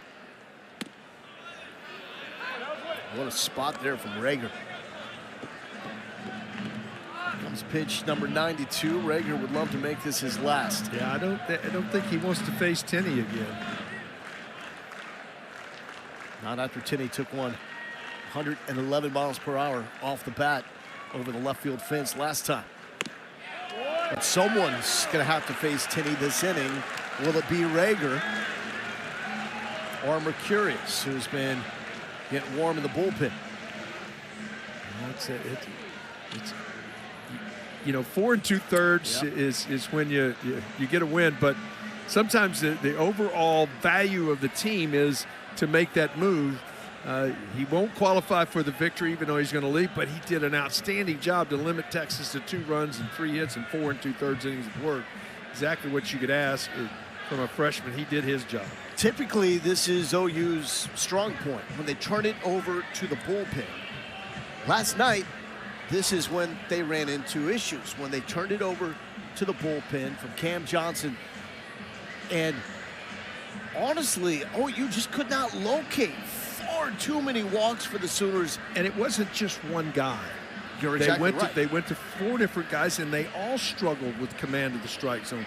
You know, usually you find one. That's why you make another change. Well, I'm going to go get this guy too, because I'm going to find somebody who can get in the zone. But they were just consistent. The whole bullpen was really struggling to find the strike zone. And here is younger bro. We saw LJ start game number 1 for the Sooners. Here's Xander, who was awesome, replacing Cam Johnson in game number 1 last week against LSU. Went 5 innings, 5 hits, 2 earned runs, 4 strikeouts, most importantly, no walks against LSU. Yeah, you just look at those numbers right there. It didn't. He's that guy. He can finish too, because he can give you 5 innings, as you see right there. He did a nice job of finishing it out and getting the job done. So we would love to see he can get an out here and get him maybe some insurance on the other side and give him a couple of runs to work with. It's a fastball, slider. He's got a changeup to go with that, and he'll use to the left-handed hitters. It's real tight motion. Just watch some video of him throwing. He's a short arm guy, and so a lot of times hitters have a tough time picking up where the ball's coming out of his hands. Last year's Nevada High School Player of the Year, facing an All-American from a year ago, Carson Tinney. For the 2nd straight night, he hits a ball 111 off the barrel. But this time, the wind was not blowing straight in his face. 2-run shot for Tinney, his 7th home run of the season. And that's representing the lone 2 runs for the Longhorns here tonight. Number 52 draft prospect, according to our Kylie McDaniel. Big kid, 6'4", 240. He is a machine. Facing the freshman, Xander Mercurius. First pitch swinging, and this will be out of play to the right side. Starts him with a slider.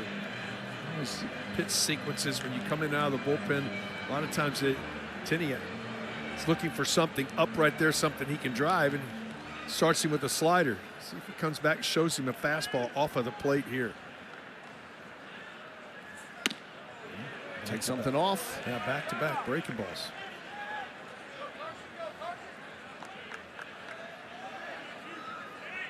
Does he triple it up?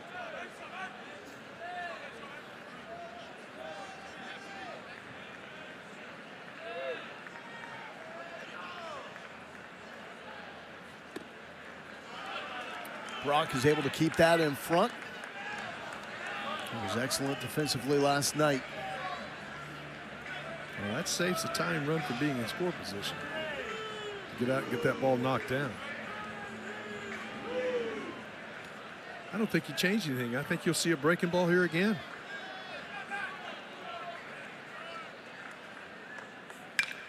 Tinney was ready for it, but walk was right there. Xander Mercurius gets the call from the bullpen, does the job. OU maintaining that 1-run lead. Can they add?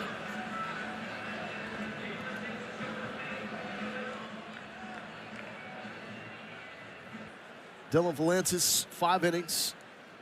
He's allowed a career-high 7 hits, 3 runs, has struck out 5, but it's been singles to this point. All singles allowed by Valantis. He's actually gotten much stronger as the ball game's gone on. His velocity hasn't increased. It's just stayed about the same, but he's hit its spots so much better here in the last couple of frames. Facing the freshman Alec Blair. Rocking the shades while he hits. It's overcast.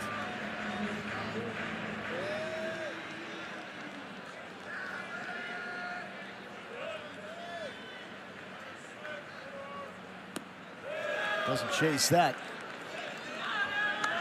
Is there a pitch Darth that's standing Vader out? in there. It's Darth Vader in there. You like the look? I do like the look. I still miss the old school flips. You want to wear them batting, but such a good look out the field. Is there a pitch that's standing out more than the next for Volantis? Well, it's just like we did in the scouting report. When he is able to spot his fastball glove side as he did on first pitch for a strike to Blair here, it sets up everything else for Volantis. Breaker over the glove of Becerra.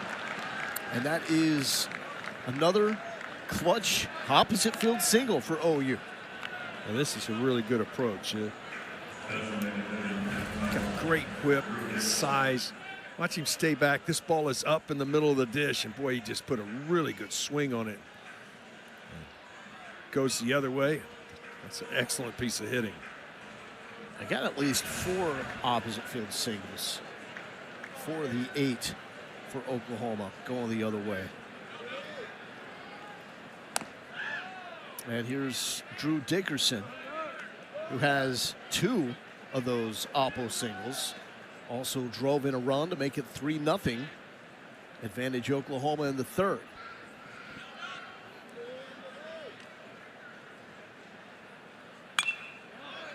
Out of play right side. No activity at this point in the Texas bullpen. 80 pitches now total for the Texas left-hander. Maybe a little, yeah, Thomas Burns. Throwing a little football. I don't think that counts in this sport. Oh, that's Arch-esque, was it not? I mean, did you see switching platforms there? Sark is saying, give me the scouting report on old Thomas Burns.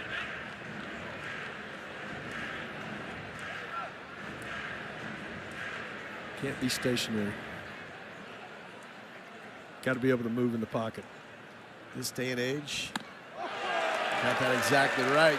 Dickerson down on strikes. So I remember Nolan Ryan, like that was the first dude from the Tom House lineage that I recall throwing a football to warm up.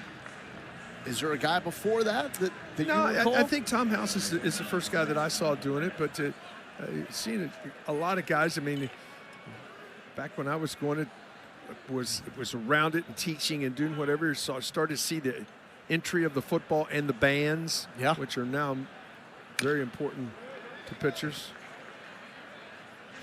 I like how you say that. Band. You know, get a ball, put it. I'm old school. Throw. I can read through that. Go sarcasm. throw. I mean, the way you're going to build arm strength is to go throw. Play long toss. Well, the only issue to me with the weighted ball training, I mean, it's the same thing as throwing a football. That's quote unquote a weighted ball. It is, though, if you don't know what you're doing, you can hurt yourself. Yes, it can be more detrimental. Yes, it now, can. if you have good coaching and they know how to use the bands and the weighted balls, it's awesome, and the data shows it will help if you are looking to increase velo. Yep. Now, it's always, when it comes to an overhand sport like this, you are walking that fine line between how much the body can physically handle. And that's always been the case with throwing hard. 0-2 from Volantis. It was just nice and easy on the mound, and you can see why that overhand curve is just so tough to deal with coming in at nearly a 7-foot release point.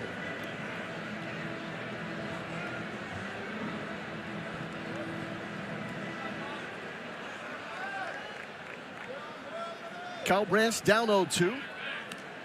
Pick the first.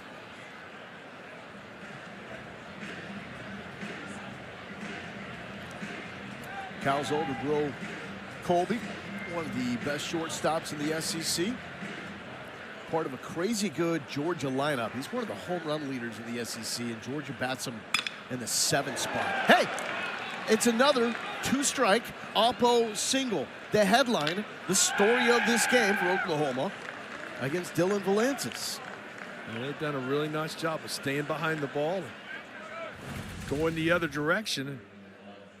Theory of this again, this breaking ball is up, and they're doing a nice job not trying to pull it. It's going the other way. He actually hit it so hard, runner can't go first to third, so that's a break. Keeps a double play in order. Here's Jason Walk. If he puts this ball in play, you'll see him as a blur down the line.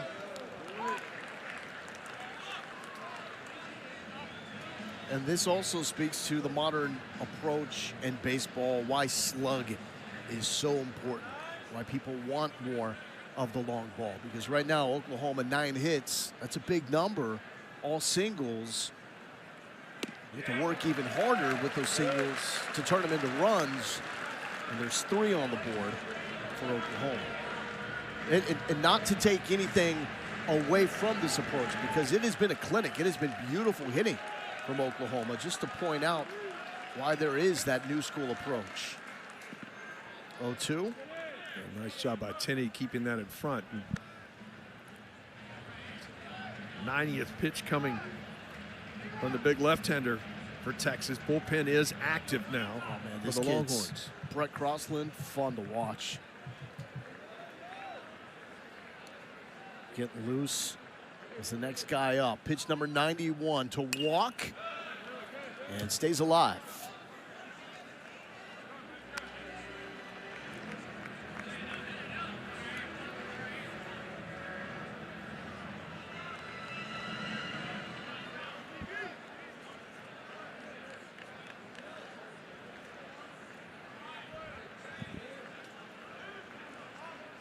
The 1-2. Still fighting is Jason Walk. He's fought off 2 tough pitches.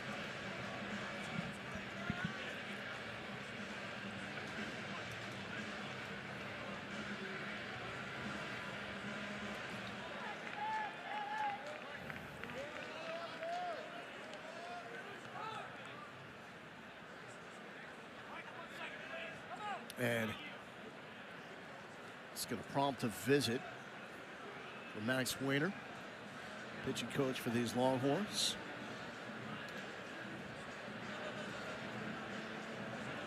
No, they'd love to get him through Walk with 1 out here, because Campbell is a left-handed hitter. So, and they have a right-hander and a left-hander now throwing in the Texas bullpen. But this gives you some options. So you want to make sure you're over 90 pitches now. What game plan you've got? Down a run here. So, and again, you talked about it. Walk is not a real double play candidate because he can really run.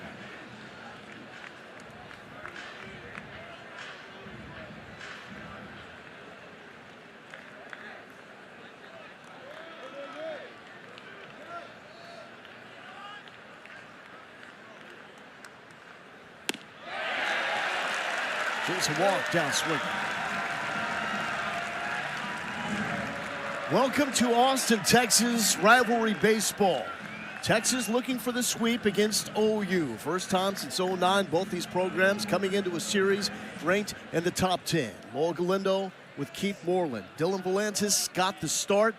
He scattered 9 hits, all singles from the Oklahoma Sooners. 5 of those to the opposite field. Oklahoma opened up a 3-0 lead for the second straight night. Can they hold on? They were not able to last night, blowing that 3-0 lead. Texas won in extras with a walk-off from Ashton Larson to win 4-3.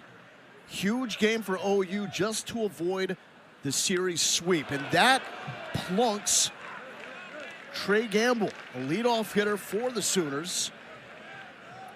And now Oklahoma really has a chance to break this one open. We've already had a visit in the inning, so it'll be an interesting point here. You got a left-handed hitter at the plate, so I don't think you're going to make a move. Valence is up to 95 pitches, career high 9 hits and 3 earned runs allowed. Freshman All-American last season in a closer role for the Longhorns. That is high to Camden Johnson, who has grounded out 3 straight times to Volantis.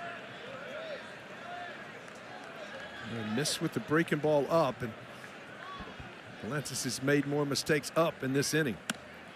OU has put on a display, especially with 2-strike hitting. 9 singles, 5 of those are going to the opposite field.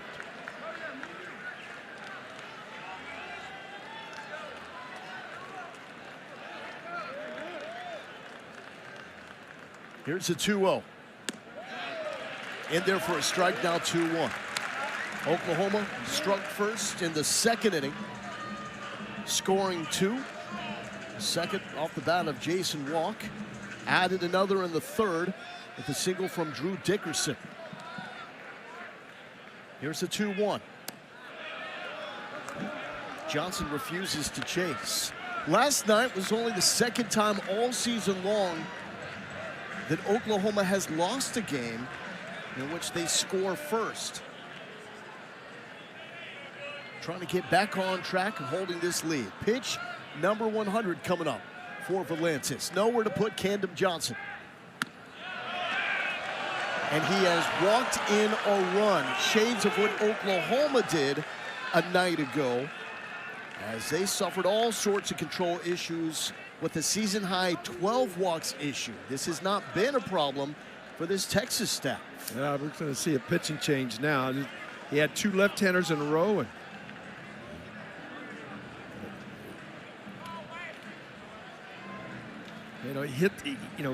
he hits Gamble low, and that's the first left-hander in a row, and that loads the bases. And then he comes back with the walk, and just like that, you put yourself in a position you got to go to the bullpen. And Valentis pitched pretty well, but it wasn't an outstanding performance. He kept his team in the game.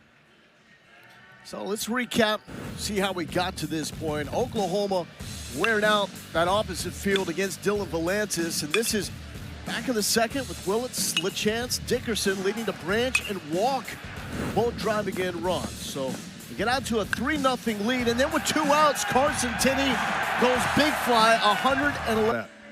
Yesterday came down to the bullpen. Sam Cozart was filthy, almost perfect in every aspect from Texas.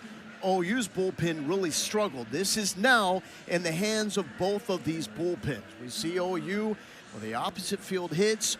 Rager, excellent job. The only one that got away, Carson Tinney, as he got out that 2-run home run in the third. 5 through 9, 0 for 9. Meanwhile, Oklahoma, they are getting production from the bottom of the lineup. Now we have a young emerging star for Texas coming in for Valentis, Brett Crossland. He's making his 10th appearance of the season. We saw him make 2 appearances in high leverage situations last weekend to help Texas get that series win against Auburn. Well, he's been a guy that really done an outstanding job, and what jumps off the page is those 2 walks. Its walk-strikeout ratio is outstanding. He's done a really nice job of establishing. He's got an explosive fastball that he can use. He's got a good overhand breaking ball that go with it. And right now he needs an out. So it's one thing that Texas is looking for with them loaded right here. They're very much in this game, but something into the gap right here can really separate the ball game. Here is Brendan Brock. When it comes to just raw power, the ability to find a barrel, Brock is the best on this OU roster. Ultra athletic catcher who is an absolute stud behind the plate for the Sooners last night. 1 for 3 so far here in game number 3. He has scored a run after his 3rd inning single. 0-1 from Crossland. That misses down. It's 1-1, 97. We saw him get fired up in game number 2 against Auburn last weekend when he hit 97 for a strikeout to end a threat in the bottom of the 7th inning.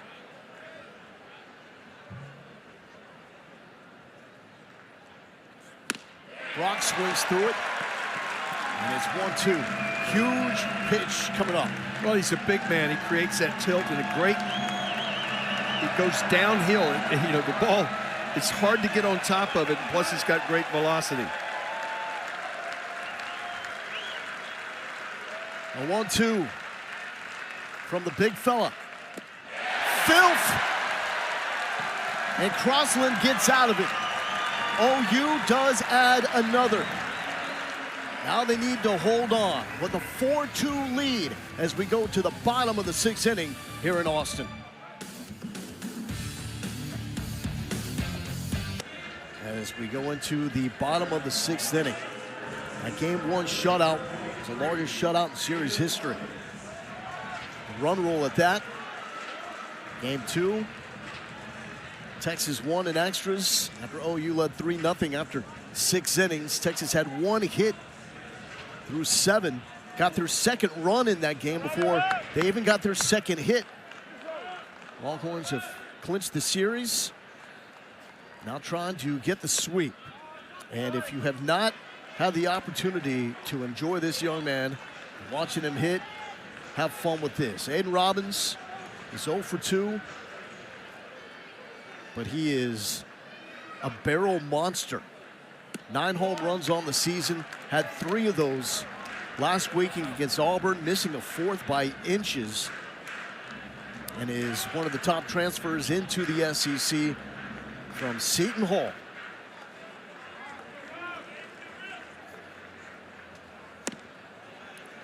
Two-1 after Xander Mercurius pumps that fastball for a strike. Mercurius entered an inning ago with 2 outs in place of Cord Rager. Shot a lot of poise for a true freshman. And it's now 2-2. His breaking ball has been his best pitch since coming into the game. That's his numbers last week. He really did an outstanding job at LSU. When they needed him to finish the ball game out, and he did it. This one is going to be for Willits, who has been dynamite at shortstop for the Sooners, as he really has been for 3 years now. Hard-nosed player, fun to watch. Grit guy, glue guy for Skip Johnson. Curious, a really nice fastball there. Tied up Robbins inside, got in his kitchen. He's done a nice job of mixing. You love his poise. He's a guy that you can see him right there. He's ready to go. Yeah. Get in the box. Let's go. Against the ultimate, I'm going to try to get in your head player, maybe in the SEC. Adrian Rodriguez, every at-bat is wild. A lot of movement, a lot of staring down, shaking of the head. He is doing everything he possibly can to get in the noggin of Xander Mercurius. Jim Schlossnagle, Texas head coach, says that Rodriguez is the most courageous player he's ever coached. Had surgery to fix his hand in the fall. Still not 100%. As he grounds this to Willits, who's going to field, clean exchange, and throw. Back-to-back for Jackson Willits. Doing his job and throwing strikes. Getting off of the barrel. That one on the end of the bat. Previously on the handle. Throwing strikes, let Texas put it in play. That's something that the OU bullpen cannot do last night. Game really turned around in the 7th when 3 OU pitchers, 3, combined to walk the first 4 batters of that 7th inning. And that's when Texas was able to get on the board. Here's Timo Becerra. Walked his last time up.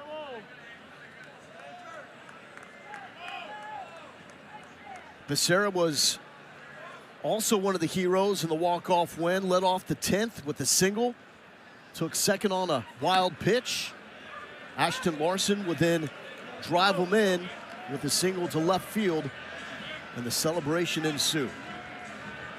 Mercurius has him down 0-2. Just in great command right now. He's getting his signal, taking a big deep breath and delivering. And it's all Jackson Willits saying, yo, freshman, I got your back. And OU holding that lead as we go to the 7th.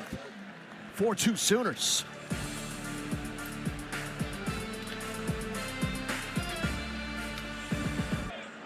Avoid the sweep. Both these teams have won their opening 2 series in SEC play. Texas trying to get his first sweep in SEC play. Longhorns, the first team to reach 6 wins in the conference race. Both teams entered 4-2, going into week number 3 with a 7-way tie atop the standings. And Willetts, he knows how to play, man. He just sees Becerra back, drops down the bunt, and another single. Oh, this is just perfectly placed. He couldn't have taken this ball and rolled it low out to a spot any better. Just drops it down, deadens it, and it's just in no man's land as he gets it down the line, and not gonna. There's nobody gonna get an out on it. No. So Willetts is aboard for Date LaChance. LaChance has some big-time juice in the bat. Still has not connected. He's looking for his first home run on the D1 level. Past 2 seasons at Texas JUCO Power McLennan, playing for Skip Johnson's son, Tyler. Tyler now on Dan Hefner's staff at TBU. Big 1-0 swing from the native of Quebec. Had an awesome interview with Cam Johnson, the ace of this Oklahoma staff, who was really good last night. And he told us about Dayton, his roommate, for Road Series. It is known to cuss at his pitchers in French when they get in trouble. The guy that keeps his team loose, telling his boys in the dugout, look out for that changeup. You need a catcher to set the tone, do you not? Yeah, and he's been good at first base as well. Him and Brock have shared the catcher's duties. And when Brock is behind home plate, LaChance goes over to first. Oklahoma with 72 stolen bases on the season, 12th best. Been a little more conservative in this game after they ran into multiple outs in the first 2 games of this series. Fastball right at the bottom of the zone with great tilt to it. LaChance thought it was down.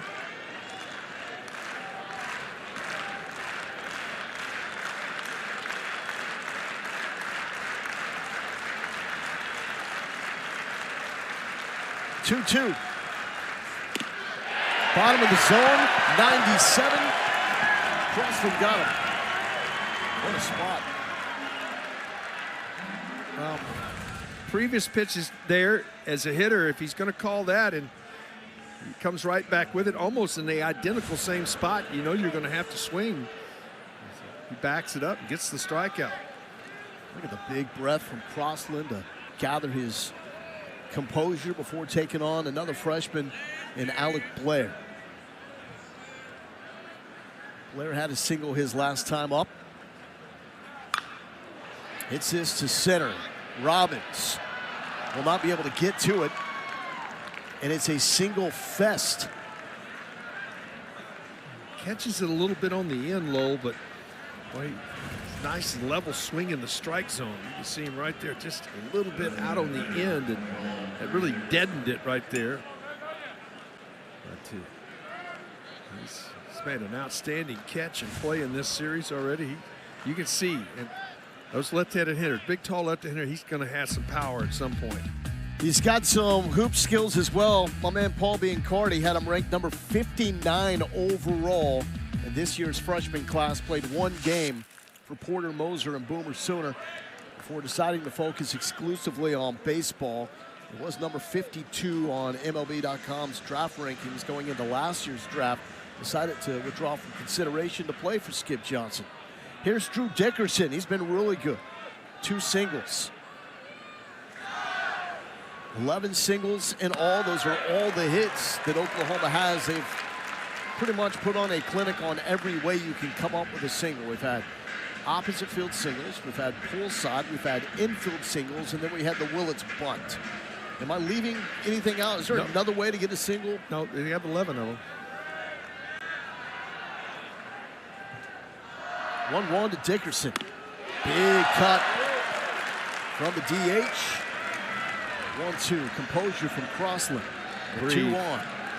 Always talk about gotta breathe in this game. Let's see him taking that big deep breath.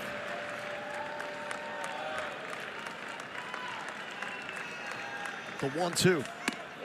Straight gas, got him. Another strikeout at 97. He just oozes of potential. Now he's right over the top with some hop. And it just freezes you sometimes. If you're thinking anything but fastball, you're not going to catch up to that. 3 strikeouts for Crossland since entering the game, an inning ago, with the bases loaded and 2 outs. First pitch, just out to Kyle Branch, the number 8 hitter. He also has a single to his credit.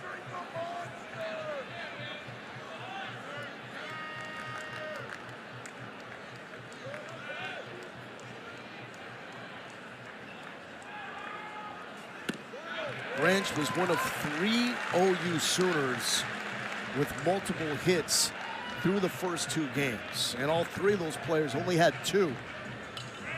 So the hits have been tough to come by for the Sooners. Well, Branch has been really good in conference play. He struggled overall for the year, but conference play, he swung the bat well. It's an interesting way to get right in SEC play. Yeah. Well, we see 97 for a punchy again from Brett Crossland. Well, he's gone with 3 breaking balls to start the at-bat. Did it with the bases loaded an inning ago. Can he do it with 2 Sooners on here? There's the heater, 96, same result. Young man fired up as he should be. But it's still OU with the 4-2 lead as we stretch it out and all.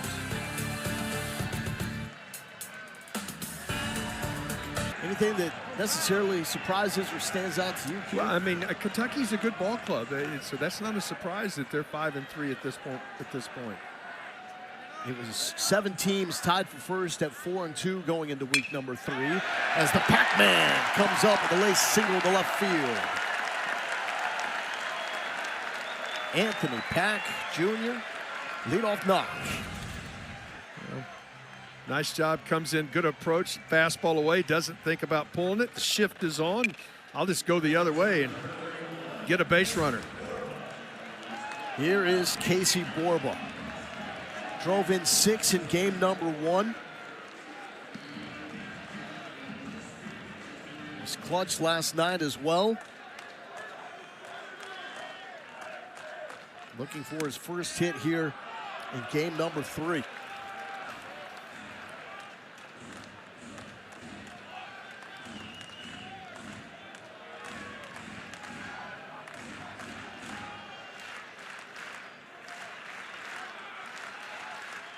Texas chasing 2 here in the bottom of the 7th.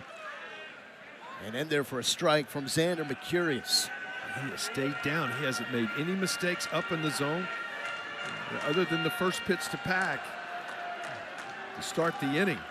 He came in last inning and really did an outstanding job, and that was an excellent location with that heater. Last time up, Borba struck out for the first time this series. That one looked like it was hanging. Borba was ready to bang it, swung through it.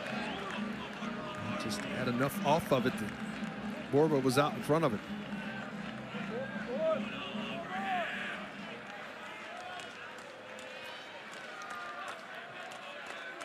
Second most hits nationally with 2 strikes, and lifts this one to Gamble in left field. And that's the first out of this 7th. Just missed hitting that ball a long way. Got in on him just a little. Gamble's played an excellent left field tonight. We've seen him catch 2 balls essentially in center field. He's the elder statesman of that OU club. They call him Uncle. Here's Jaden Duplantier. Last weekend at Auburn, had his first career home run. He's 0 for 2 so far tonight.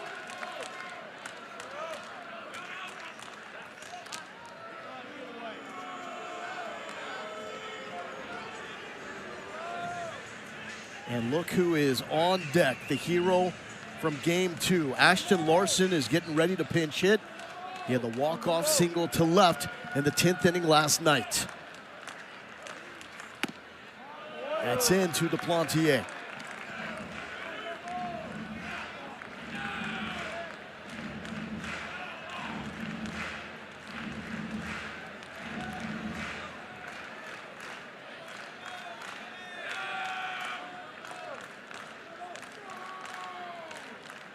Pack is off. Swing and a miss, throw down. Not in time. Heck of a job by Branch to bring that throw back. But Pack is in safely. Well, hit and run, trying to get something going here. You can see Duplantier swings through the breaking ball. Throw just carries to the third base side, and that allows Pack's left hand just to get in there just ahead of the throw and gets the stolen base into scoring position. Stolen base number 9 for Pac-Man. Off speed, misses away. And the Longhorns have their first runner in scoring position tonight. They got their 2 runs off a 2-run bomb by Carson Tinney after Ethan Mendoza came up with a 2-out single in the 3rd. 2-1 for Duplantier. Missed that one at 93. Good location again.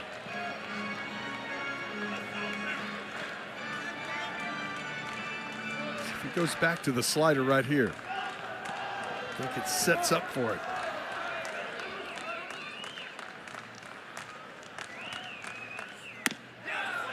Got him. Xander Mercurius got him looking. That's going to bring up a pinch hitter. The GOAT from a night ago. Had his shirt ripped off after this on what was a very cold evening in Austin, Texas. Slicing one to left field. Driving in the winning run in the 10th. Then had to go shirtless after that. As Texas walked off OU after trailing 3-0. And that's a moment that man is going to remember for a long, long time. So now the change is made. Larson hitting for Mansour.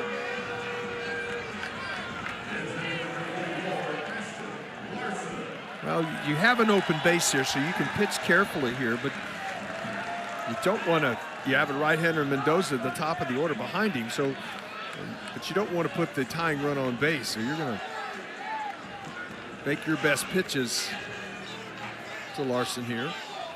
Confidence is through the roof right now. Larson 3 for 3 against OU pitching. Pack on second. First pitch. Pulled the string. Yep. Great straight change right there. First one we've seen, and it was a good one.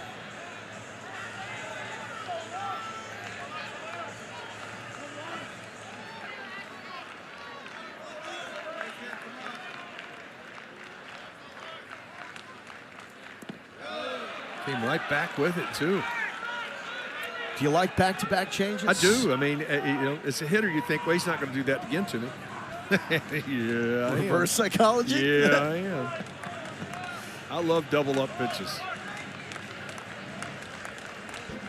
Do you dare go there 3 times in a row? I mean, if he throws it like he did the first one, it's a good pitch. Here's the 1-1. And he did go 3 times in a row with it. And then for a strike. All right, now what? Elevate the fastball and letters over the plate. Not a strike. Up above the letters.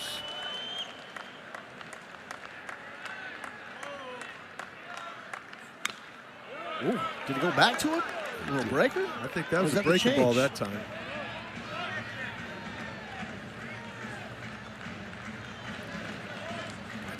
A mind game, huh?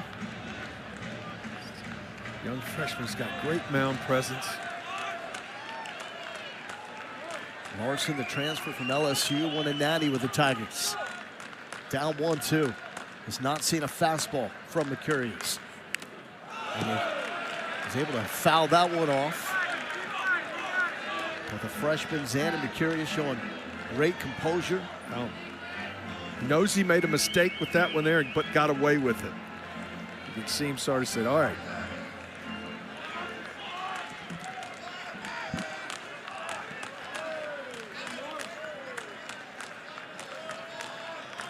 Curves and changes thus far to Larson. The 1-2. And the back pick, not time. Trying to get Anthony Pack. He was able to swipe second after leading off with a single to left. Here's the 1-2 to Larson. Steady diet of off speed. Has not shown him the fastball in this at bat.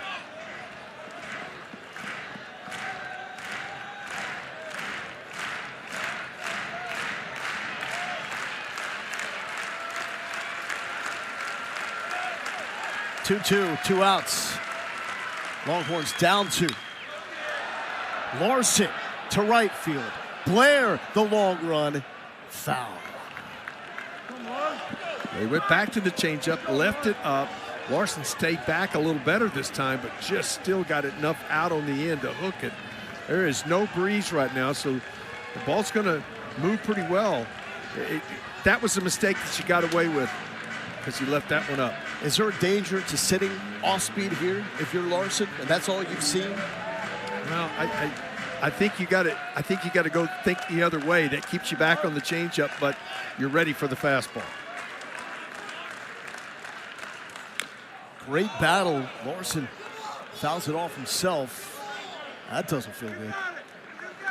Well, he went to the slider, and that slider coming in, he's trying to drop it on the back foot, and he just hammers that one off the top of his ankles. And even though you got a guard on, that still hurts because sometimes it doesn't catch all guard. Only 5 starts for LSU a season ago because of a nagging quad injury. When he is right, he is electric. 2-2 from Mercurius. Pack on second. Down and away. Another off speed. So you have the courage now to throw this many pitches, and they're all off speed, to come back with a fastball here. It's been a really good at bat. Can he make it pay off? And on the other side, can you make that final pitch to get the out? Payoff. And the lob to second base. Give himself a little more time.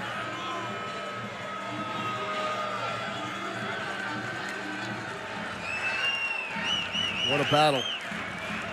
10 pitches into this at-bat. Xander Mercurius and Ashton Larson. He does not go with the fastball. Larson draws the walk. To the top of the lineup we go, Ethan Mendoza. If the Longhorns,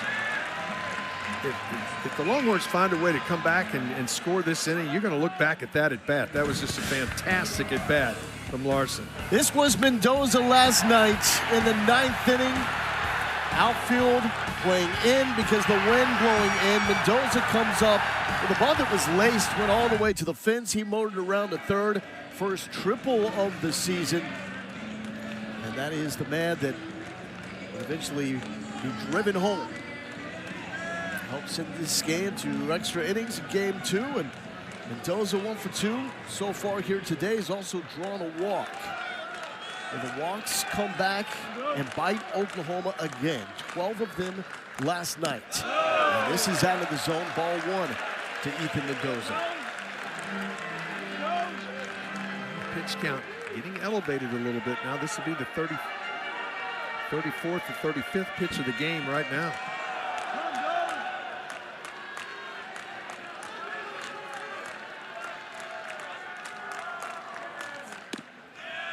That's in there for a strike. Mercurius staying away from the fastball against the Texas team, who by the numbers pounds fastballs. especially in the zone. One of the best OPS in college baseball against fastballs this season. Up the middle and through for Mendoza. Pack coming around to score. Larson trying to take third. He's going to be tagged out. Oh, boy. Texas adds a run, but the third out coming at third base.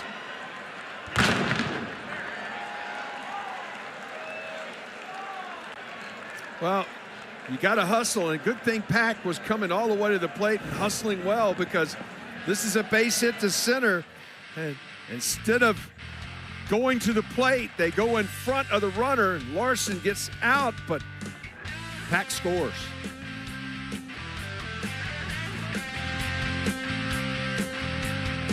It's a moment that Coach Loschnagel will use as a teaching point, as Larson with the aggressive turn on a ball that was right in front of him in center field, as he was thrown out trying to take third by the man that is up right now, Jason Walk. There was no hesitation from Walk once he got that ball in center field. And a good thing that Pack was hustling and ran all the way through the plate, because he had to score before the final out was recorded at third base.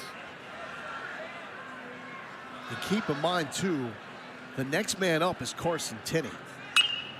As this ball is hit to left, Pack is on it and makes the play. One down. So Tenney is the guy that has the two-run home run for Texas, one of the most dangerous hitters in college baseball. And it's one of those things, unfortunate, but you learn, you move on. Still got to throw zeros up if you're Crossland here.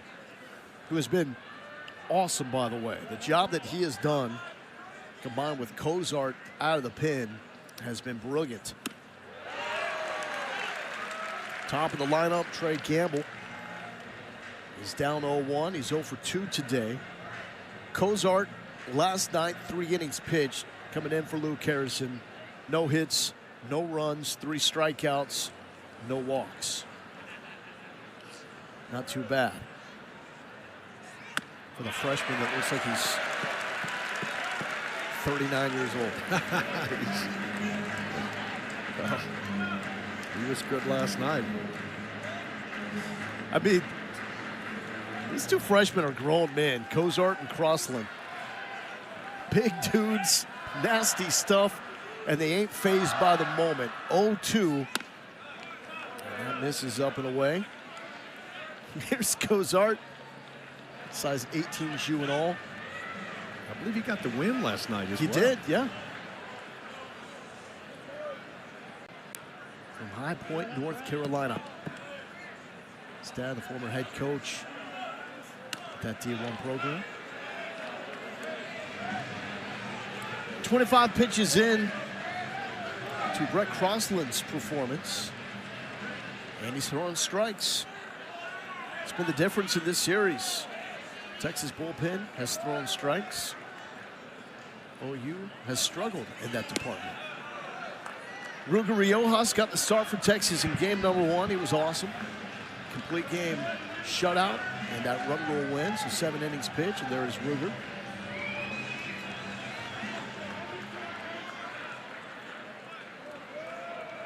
Certainly one of the most entertaining pitchers in the SEC. Loves to play the game. And this is to Mendoza. 2 down. Ruger Riojas, 7 inning pitches, 6 hits, 8 strikeouts on 105 pitches. And that game 1 win. Yeah, I'd say he has some fun. I mean, he has some fun when he's out there. Like invents pitches. He's creative. In the middle of a game. He's creative. Changes arm slots. And he did this on his mom, Kimberly's birthday. Kimberly from Wimberley. Wimberley, Texas, home of Ruger Riojas. He was born at St. David's Hospital, just on the other side of I-35, so born to be a Longhorn. Here's Camden Johnson.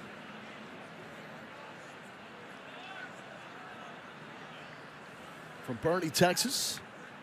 First year with the Sooners after starting his career at Wichita State. You really like his game. I do. He's consistent at the plate, good defender. He can run. He's got some pop. I think he's going to show that pop as he gets on in his career.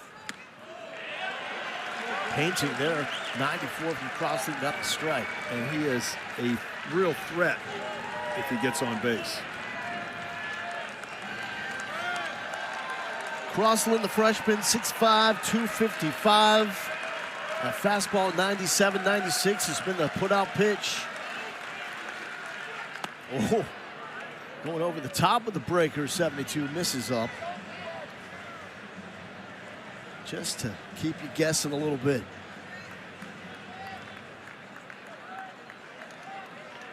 Throw him the heater, Ricky. Okay.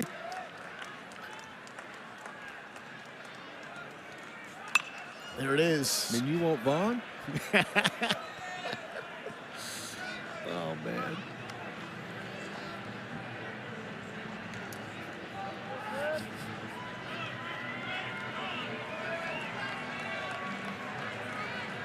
We've had 2 pitchers wearing number 99, by the way, and 1 wearing 88.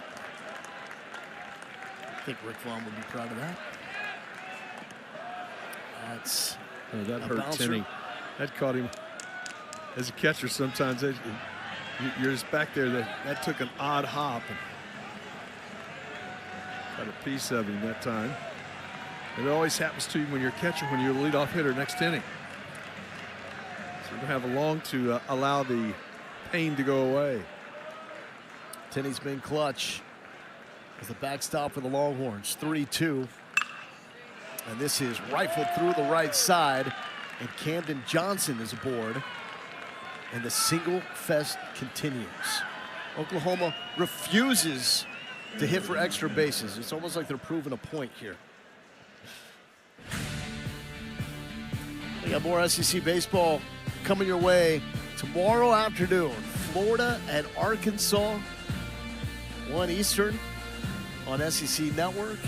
How about Florida opening some eyes? Yeah, it's, struggling and then go into Baum Walker and win the first 2. They're going for the sweep tomorrow. Oklahoma trying to avoid the sweep here, looking for some insurance. It's Brendan Brock, and that's low from the freshman Crossland. This part of the lineup, both these guys got good speed. Brock's got some pop, and Johnson's a threat to go. 18 steals already this season. Brock was a JUCO All-American last season. A lot of these singles have been oppo knocks, but Brendan Brock has shown a knack for getting the barrel out front. He's got a poolside OPS of 1957, with 5 of his 6 home runs coming poolside. He's an elevate, celebrate guy. Runner in motion nearly hit Brock and easily slide in safely is Camden Johnson. And there is that all-around ability by Johnson. Stolen base number 19. That's his 19th. Folks, he actually started back to the bag at first base and then took off. Did not get a good jump, but that's how quick he is, and still got the bag. Brock has athleticism as a catcher as well. Skip Johnson told us he could easily play center field. And that sells to center field. And that's going to allow Johnson to move up, hit the brakes at third. Well, that's the other thing that speed does to you. You're thinking about that they're going to steal on you, and you try to make a move. And he tried to hit Mendoza on the run and just elevated this. The E1 puts some insurance at third base here in the top of the 8th. But Zonk, really to this point, it feels like the chaotic nature of OU on the bases has really more backfired than it has helped them until this game. Yeah, I would agree. I mean, they've had runners thrown out at third, at home, and at second. 2 runners thrown out at home, in fact. It would have been huge runs to right field. Duplantier tracking back, makes a catch. And Oklahoma threatened, but will settle with 4 on the board. We go to the bottom of the 8th. Texas down by 1. They were the #2 national seed a year ago before bowing out to UTSA in the Austin Regional. They have rebounded nicely. Caden Leon looking for a bounce-back performance because he was uncharacteristically wild upon entering the game yesterday. 3 walks, 1 innings pitch. Well, this is an explosive arm. There's no question about it. You see in game 2, he pitched an inning, allowed an earned run. He walked 3, struck out a batter. He has the ability to put you away with a couple of different pitches. He's got an explosive fastball, a real tight slider. He's been that guy, and he's a local product right here in the Austin area, coming back home to pitch. His dad pitched for the Longhorns in the 90s, so he's got some idea. He's been at the dish before. From Lake Travis High School. Pitched last year for Tyler Johnson, Skip's son, and McClinton. Carson Tinney to lead off. First pitch swinging out of play. He's hit 2 balls this series at 111. The second of which left the yard. That caught Texas on the board. Driving in, Ethan Mendoza also had a 111 sac fly to center field last night with the wind blowing in that drove in a key run. Doesn't like that as Leon now ahead 0-2. That was a backup breaking ball. When that happens to you as a hitter, you just freeze, and it just caught the zone. Fastball low at 95. Misses. And it's 1-2 to Carson Tinney. 17 home runs for Tinney at Notre Dame last season in his All-American campaign. He's up to 7 now. How tough is it to have that kind of productivity at the plate when you're also a catcher and the abuse you take? Well, they try to give him some days off, but you can separate yourself a little bit from what you do offensively and what you do defensively. You have to. Smoked left side and through. Leadoff knock for Tinney. He's starting to find himself. These last 4 to 6 ball games, he's been able to turn on some balls and do just exactly that, as he did right there with 2 strikes. He tried to run a fastball in on him. He turned and just rifled this ball to left field. Aiden Robbins stepping in, feeling like he is due. 0 for 3 so far in this 3rd game of the series as Texas is looking for the sweep. He's got 9 home runs on the season. 3 of those coming last week against Auburn. Another single to the left side. Tinney wants 3rd. And Tinney has 3rd. Tying run 90 feet away off the smoke show from Aiden Robbins. This is a real gamble by Carson Tinney. It is right in front of him. He turns on the fastball, does Robbins. But you see the left fielder has to go so far, Gamble has to go so far to get it. And when he has to, the throw just does not get there in time, and Tinney just in front of it. And that was really good aggressive base running. You don't want to make that first out at 3rd base. Tinney went 113. Robbins went 111 off the bat. And here is the pest that is Adrian Rodriguez. Hitting from the left side. A lot of shaking and baking from A-Rod. And he will let the pitcher know when he misses the spot, as he just reminded Caden Leon that was a ball. No home runs on the season for a man that has pop, but is dealing with a bum hand. And it's swings like that that sometimes can cause discomfort. After he had his hand surgically repaired in the fall, it's still not 100%. Schwarzenegger says he's so courageous because he's battling through that pain, and a lot of guys would elect not to play until it was back 100%. Can he get Tinney home 90 feet away? Well, it's interesting. Sooners are playing double play depth in the infield. Obviously, the corners are up, and they might be able to come to the plate, but anything on the ground in the middle of the infield, they're going to try to turn to. They will allow the run to score to tie the game, but they will exchange the run for 2 outs. How do you feel about that approach for a team like OU? I think you have to. I think at this point, you got to commit yourself to say, we want to get another at bat in the 9th. We don't want to be trailing. We would rather be tied.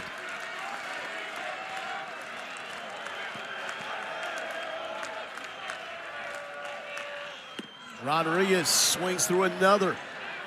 That's an excellent changeup. Just really nice pitch right there in a fastball count. Really pulled the string on it. And had A-Rod way out in front. This is excellent. See that movement on that changeup. And it just ran away from Rodriguez. And that is that discomfort that the hand has been causing him. The same surgeon that worked on John Mateer's thumb, the OU quarterback, performed the surgery on Adrian Rodriguez. And according to the docs and the conversations that Schlossnagle and the Texas medical staff has had with the surgeon, there's nothing that Rodriguez can do at this point to cause further damage. It's just going to be discomfort.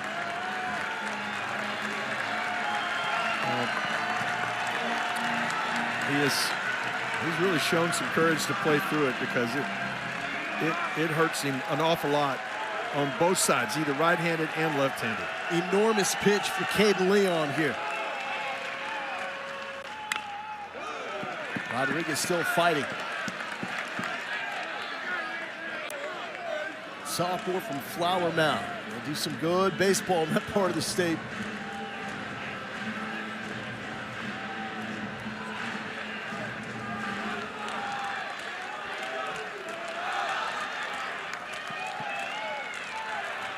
The 2-2 from Caden Leon to Adrian Rodriguez. Check on Robbins at first.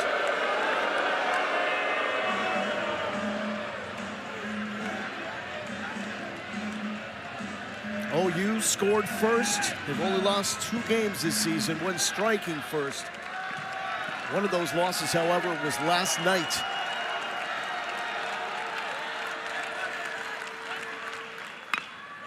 Chopped. Tenney will score. Rodriguez beats the throw. And we are tied up at 4. That is a battle. That is why Jim Schlossnagle says Adrian Rodriguez is the most courageous player that he has ever coached.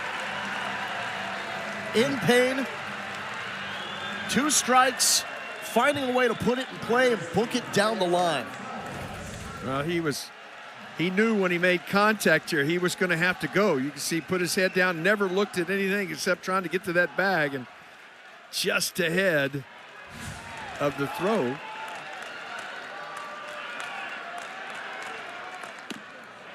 Check swing from Temo Becerra. Went around and it's 0-1.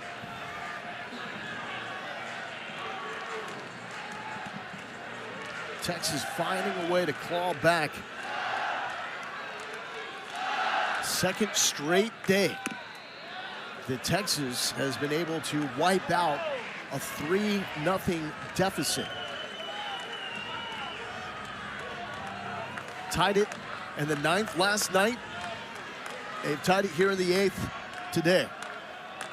0-2 from Caden Leon to Temo Becerra.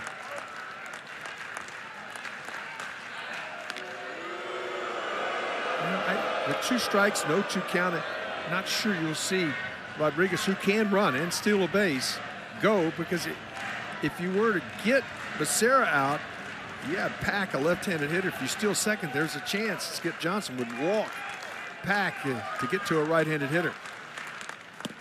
Texas so dangerous with 2 strikes. The 7th best 2-strike OPS in college baseball. They see a lot of pitches, and they are not just able to put the ball in play with 2 strikes like Adrian Rodriguez just did. They will do damage in 2-strike counts as well.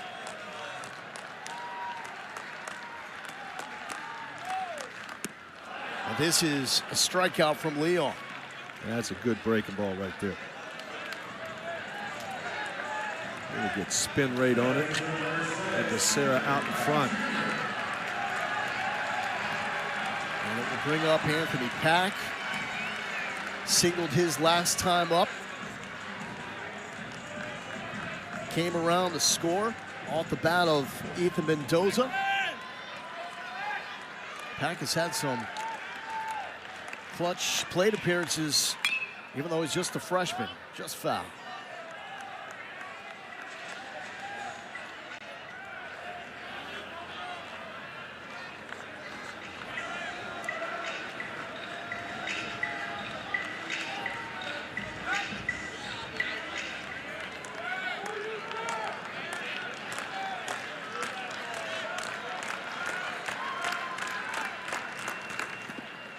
That hops, but Brock is there. Johnny on the spot.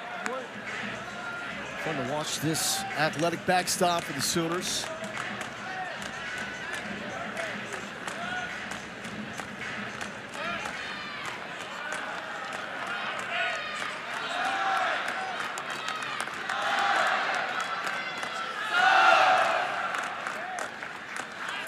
Another check on Rodriguez.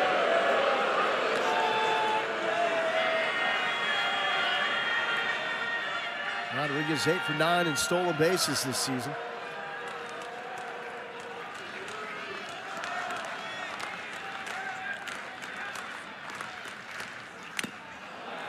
He represents the winning run, the go-ahead run at this point. As Pack fouls that one off. Casey Borba on deck. Certainly extra base potential. If you're going to run, this would be the pitch for Rodriguez to run with 2 strikes on Pack.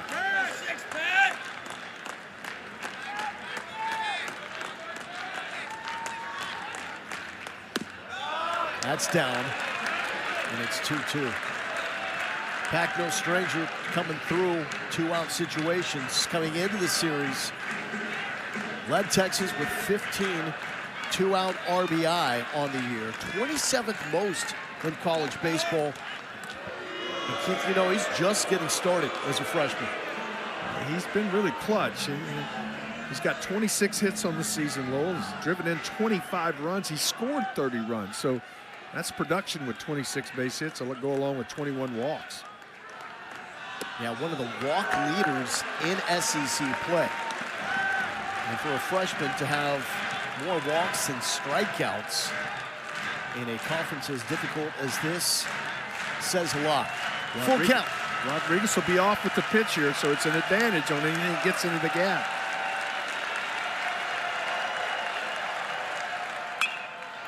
To the right side, here comes Branch and makes the play on time. But Texas has done the job off the bat of Adrian Rodriguez in a gutsy at-bat, knotting this thing up at 4 as we go to the 9th.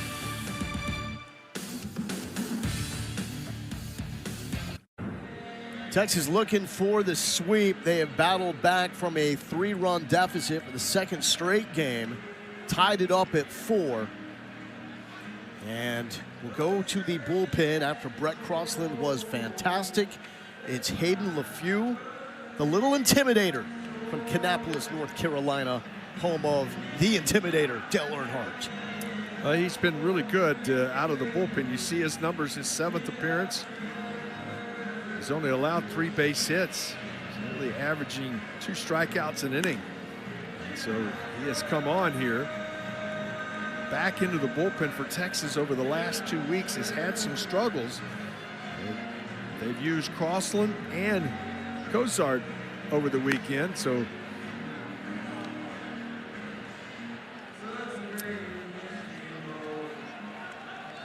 Vandy preceded us with a walk-off win against Tennessee. Second straight game they've done that, although this one was 16 innings.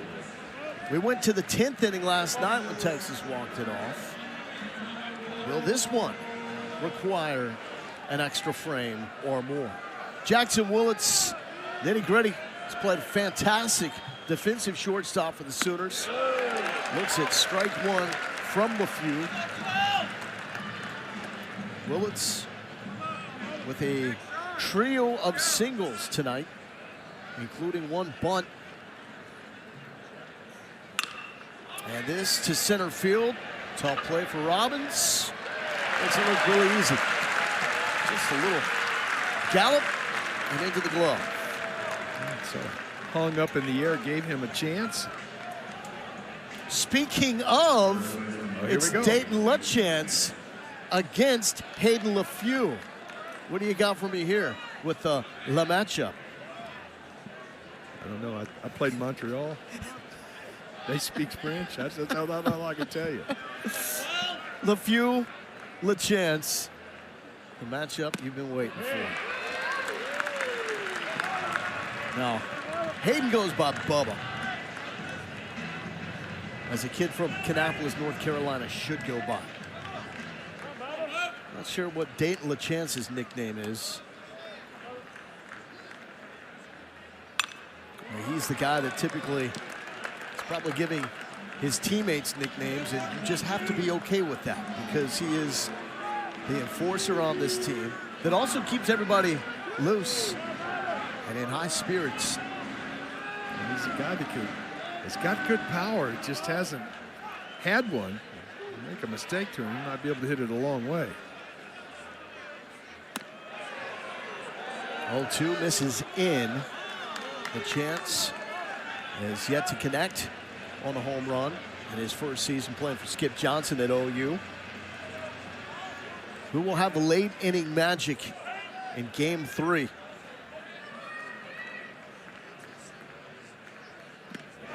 Check swing, it's down, it's dirty, and Tinney makes the throw. 2 down. LaFew wins the matchup against LaChance. Just really, really good breaking ball there. Just, it's got late bite to it.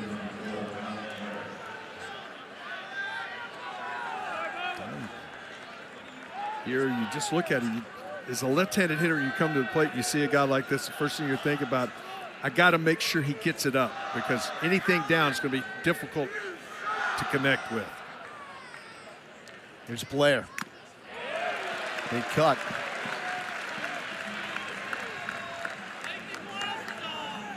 True freshman that withdrew his name from the draft to play for the Oklahoma Sooners has been fantastic. Has the wow factor, according to his head coach, Skip Johnson. A star written all over him. But Bubba LaFew, transfer from Wake Forest, not bad himself. He's got Blair down 0-2.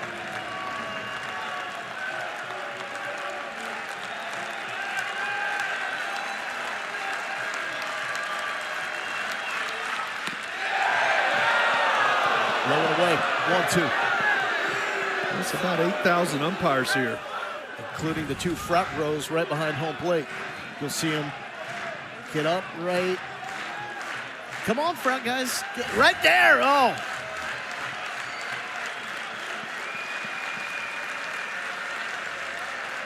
The 1-2. Bubba with back-to-back strikeouts. Texas will have a chance to walk it off. And guess who is due up third? Mr. Walk-Off himself, Ashton Larson. To the bottom of the 9th we go.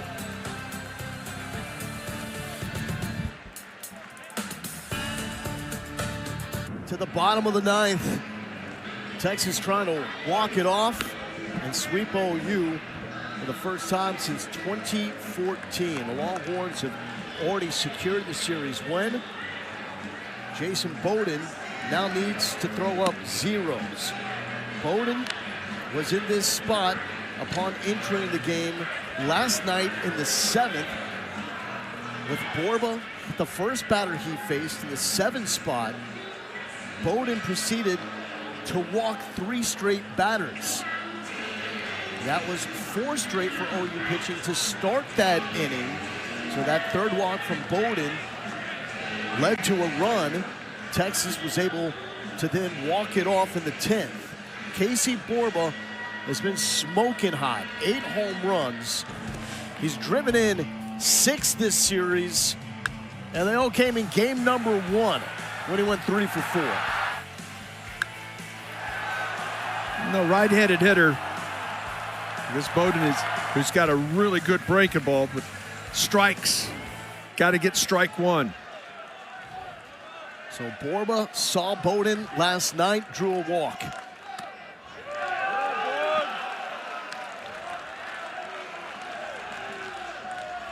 Alabama Auburn coming up next on SEC Network.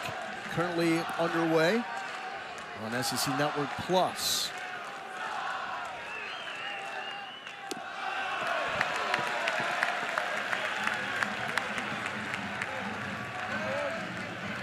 A good hitters count right here. Don't want to start the inning in the ninth in a tie ball game with a walk. So good pitch to hit.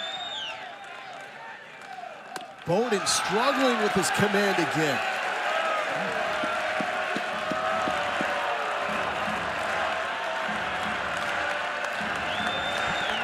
Walked 3 batters last night on 18 pitches. Borba, the first of those 3 walks. Bottom of the zone, 94, gets a strike. He's zoned out as a hitter here, Lowell. Borba's got power. He can end it with one swing. What pitch and a spot you like is the only thing you swing at. Full count. Looking fastball, got one in. It just ran too far in. The only place he could hit that was pull it foul. Boy, this is a huge pitch right now in this ball game.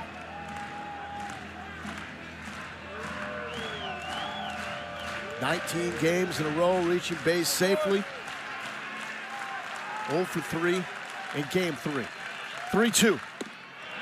Huge strikeout for Jason Bowden after throwing his first 3 pitches for balls.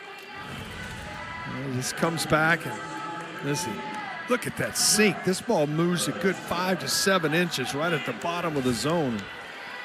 Couldn't get to it. That was gutsy. Did not let the moment get too much of him. Settled himself down and got out one of the hottest hitters to the SEC. Josh Livingston will now hit in place of Jade Duplantier. And this chop to second. Branch is there, makes the play, 2 down. Here is Mr. Walkoff, Ashton Larson, who did it in the bottom of the 10th a night ago. Taking a pitch to left field and driving in the winning run. The celebration ensued as Texas clinched the series with a walk-off winner. Shows bunt here on the first offering. Misses out, ball 1. Larson with 1 home run on the season. He hit 5 over the previous 2 years at LSU. Trying to turn it over to get to Ethan Mendoza at the top of the lineup. Bowden trying to give Oklahoma and the bottom of the lineup, 7, 8, 9, an opportunity to come through.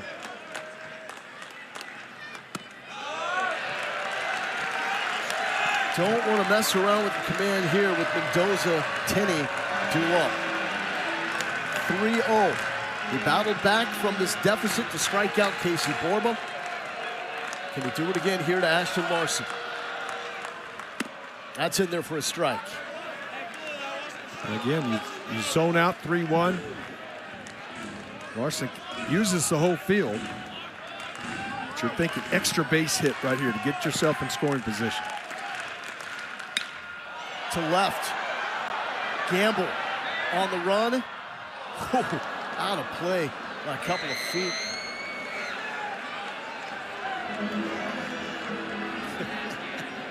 Only in Austin. Fired that out of Smokey. I'd like to see that.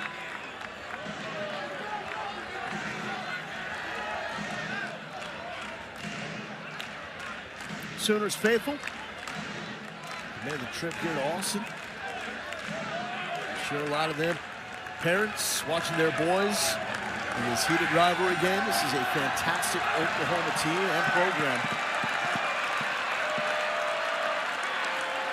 tested here in Austin. Full count. And that's out. That is an enormous 2-out walk to the number 9 hitter. Brings us to Ethan Mendoza. Could have a pinch runner at first base. We'll see if they have a pinch runner. Don't believe we are. It will be Larson.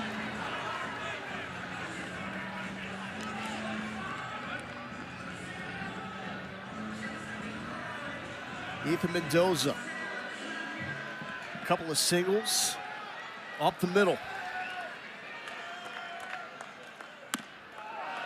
Ball 1. Again, when Mendoza's swinging the bat well, he really uses the right side of the field. And there's a big gap on the right-hand side of this infield. He decides he wants to go that direction. Hit the ball the hardest he ever has after adding 15 pounds of muscle. And it's 2-0. Bowden flirted with disaster immediately. With 3 balls to start the AB against Casey Borbo, struck him out.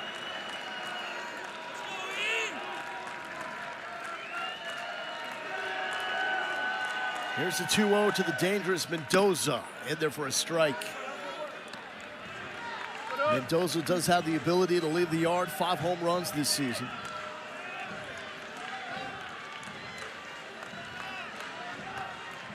Matching his total from a year ago. Here's the 2-1. And fouled out of play, straight back. What does Jason Bowden come with here? Right-handed hitter, he likes his slider. Not a bad time to use it here, 2-2.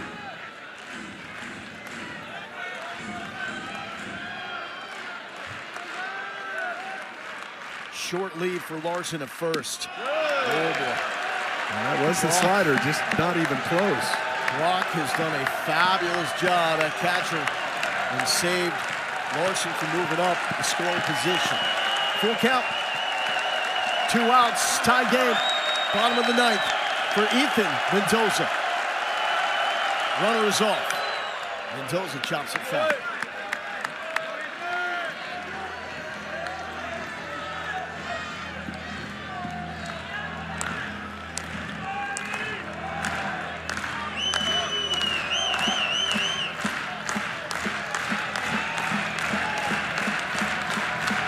Bowden understands the importance of beating Texas.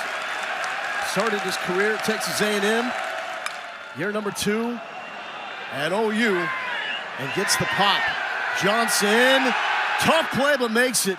That was a mile high and nervous moments for OU as Johnson had to battle the sky. We are going to extras for the 2nd straight game here in Austin, Texas.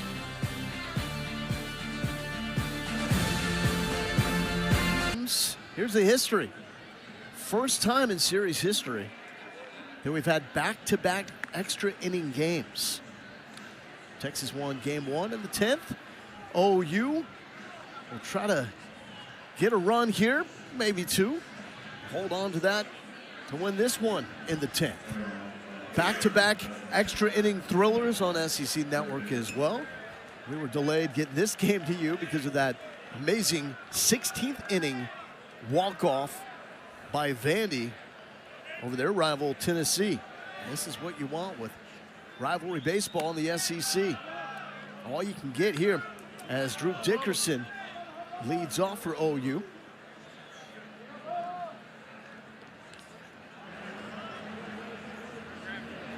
Hayden LeFew back out there. Bubba struck out 2 to end last inning. Swing and a miss. New right fielder for the Longhorns, Darian Pendergrass. Entered as a pinch runner for the Longhorns last night in place of Duplantier out in right. 1-1 to Dickerson. Good cut at the 92-mile-per-hour fastball. He's got some really good late movement on his heater. And a good slider to go with it. 2-pitch guy out of the pen. Now would be a good time for extra base knock for OU. Contact was not made, as the feud has struck out 3 straight. Now he climbed the ladder right here. You see it real well. It's just really hard to get on top of it. The big hack.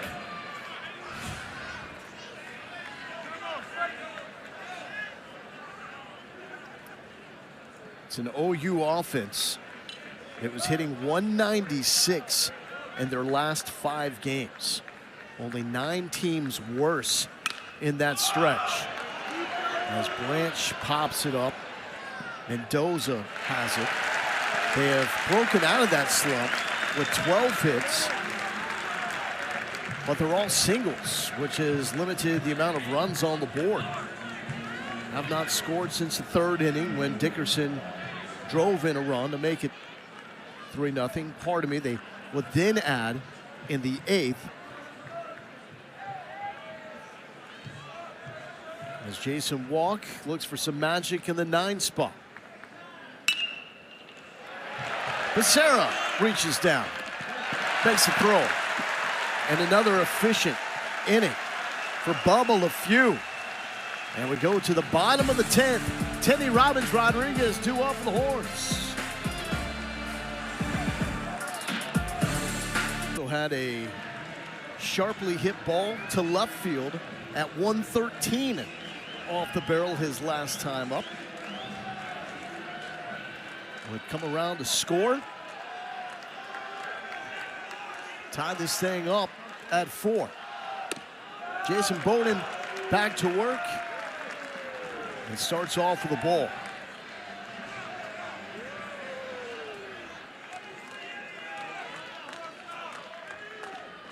The 1-0 to Tinney. Changes in there, and it's 1-1. It took a little off of that slider that time. Slider.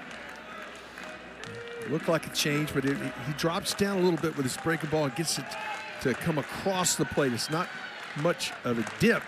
There it is again.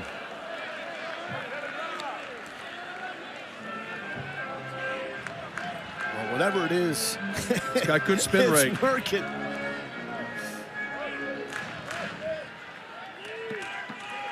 Got the dangerous Carson Tinney down, 1-2. Fouls it back.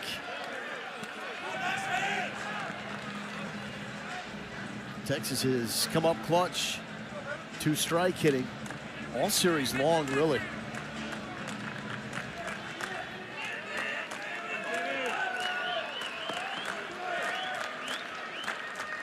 Pitch number 25 for Jason Bowden.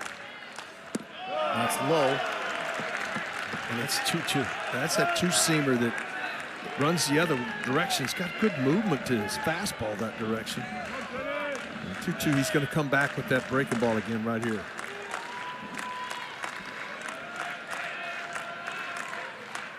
Out. Full count.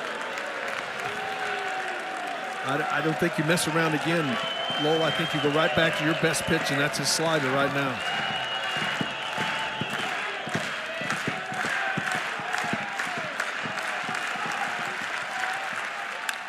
Tinney flares it to left. Willits calls everybody off.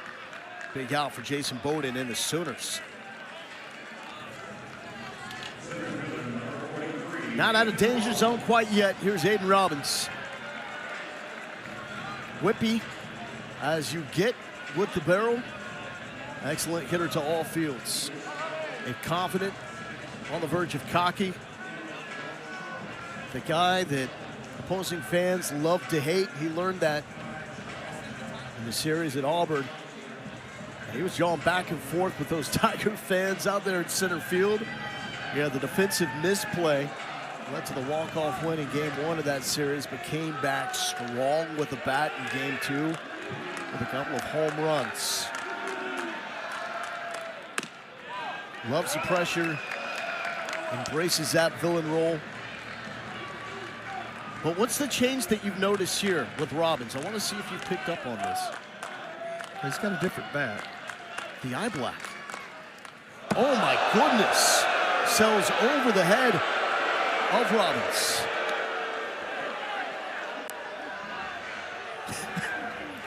This just gets away from him right here. It's one of those. Jeez.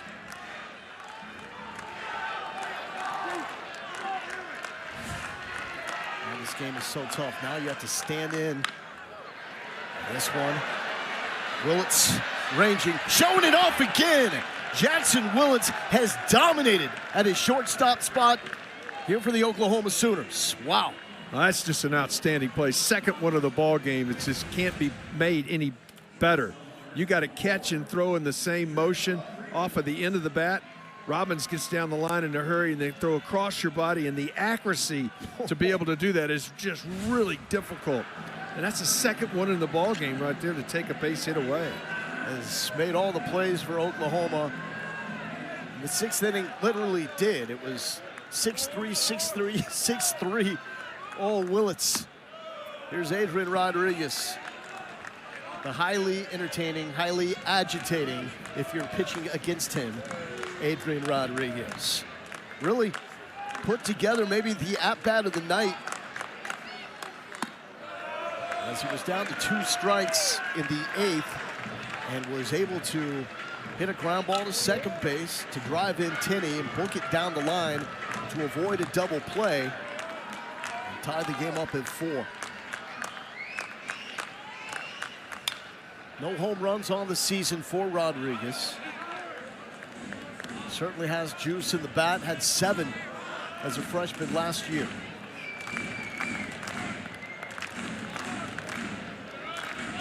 OU gets the top of their lineup if they can get this out. Here's the 2-1 to Rodriguez.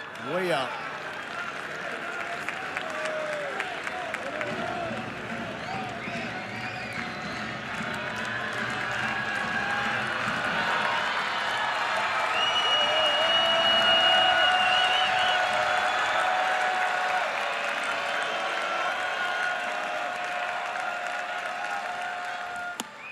Wanted to end it right there.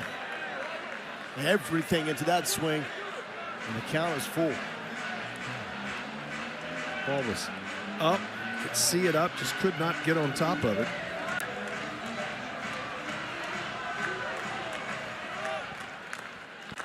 High effort, high intensity from Adrian Rodriguez. But Jason Bowden has been impressive because it has not been perfect. Some of the control issues have flared up, but he has battled through them.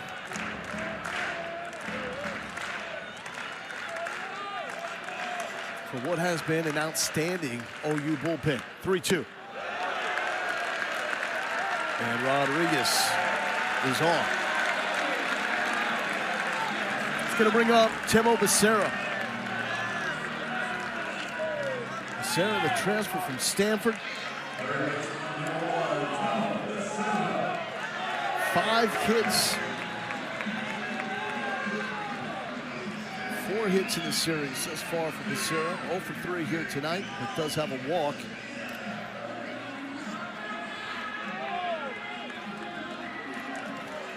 Rodriguez can run. Lowell, he didn't the last time in this scenario. That's out. Brock is a wall.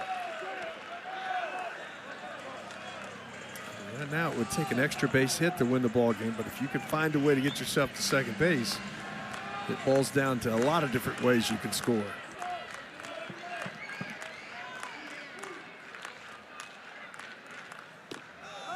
Two-0.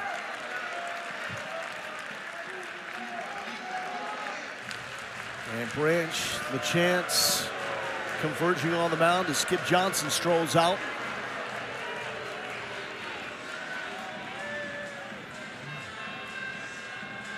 And you can see still more outside the zone than in the zone, Lowell. It's his second night in a row he's gotten up and thrown a lot of pitches in this weekend. Over the last 5 games, OU has really struggled with command, and we saw that last night with 12 walks.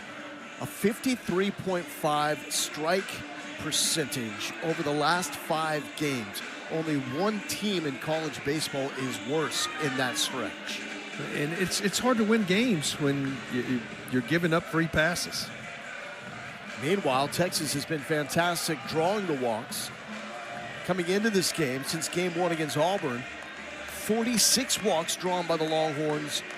Only Miami has more with 47 in that stretch. But Becerra looking for a big knock here, looking for a gap as Walk is playing deep in center field. With Rodriguez on first.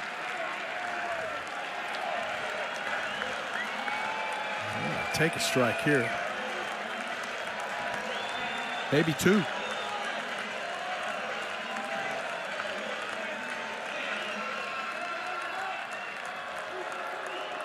3-0. Non-competitive miss. And there's 2 on. So Texas, via the walk that we were just talking about, gets the winning run in scoring position. Skip Johnson, what will you do? Well, he's got a lefty ready to go in the bullpen if he needs be.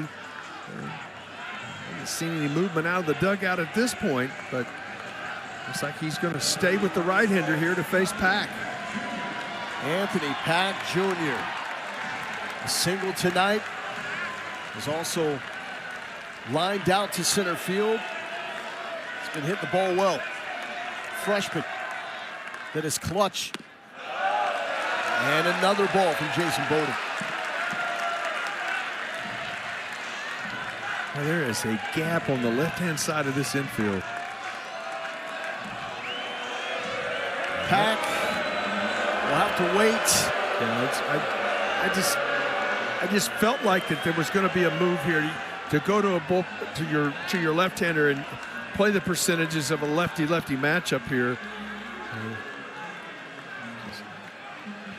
He's got a good arm. Gavin Jones sprints out from the OU bullpen. Can he get out of this? Texas with 2 on, 2 outs, trying to walk it off in the bottom of the 10th.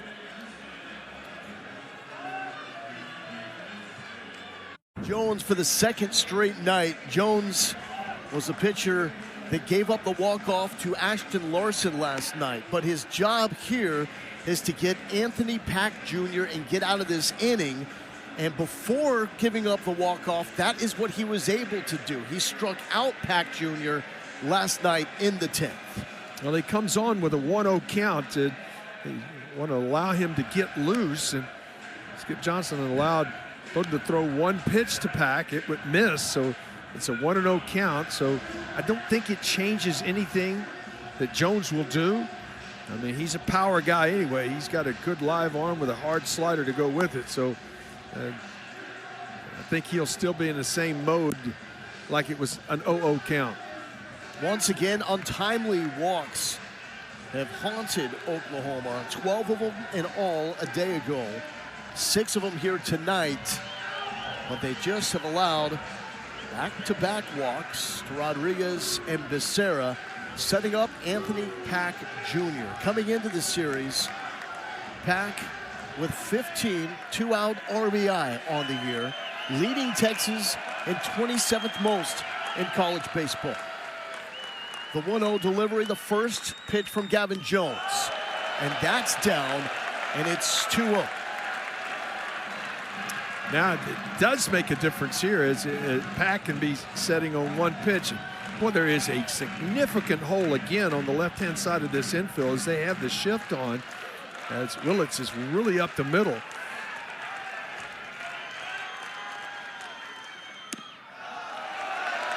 Out again at 97. 3-0. Is this take all the way? No brainer? No question. No brainer. You got a right-handed hitter in Borbo waiting on deck. Pack as a freshman, one of the leaders in walks drawn in SEC play. And there for a strike, 3-1.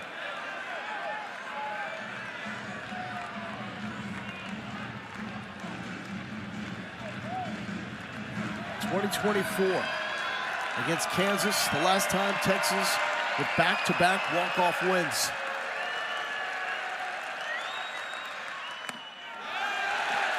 And they are 4 balls away from walking this one off.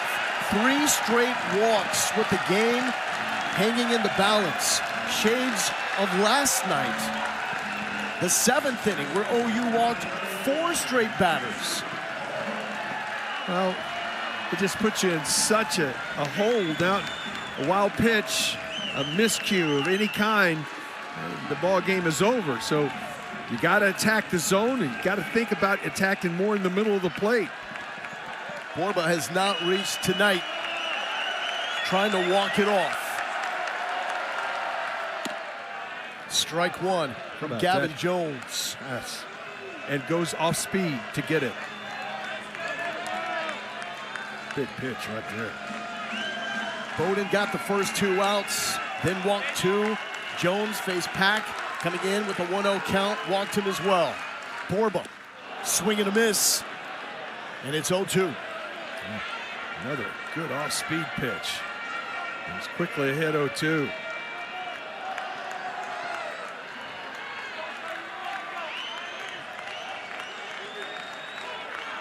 Jones trying to force an 11th inning. Borba trying to walk it off. Fouls it back. 97 on that fastball. Reached back and let it go. It was down, too.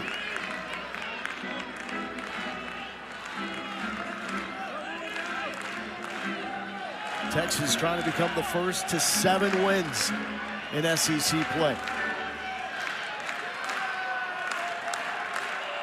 The 0-2 to Borba. 1-2. Showed him the changeup there after the 97-mile-an-hour fastball. We're back to the changeup. So the pitch sequence is off speed, fastball, off speed. Brendan Brock has to be a wall, as he has been all series long. Up the middle. Willits cannot get it! Borba walks it off! Back-to-back walk-offs for the Longhorns. Bust out the broom, rip off the shirt, have some fun.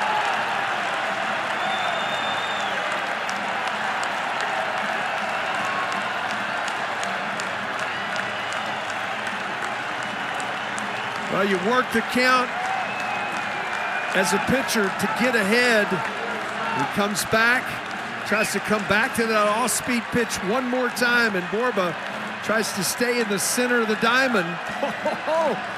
Got some collateral damage out in left field. Somebody's going to have to be replacing some padding. This dude is carrying it in celebration. Come on now. Hey, it's college ball. Come on. He stayed back. You see it right there. There was a ball up and away.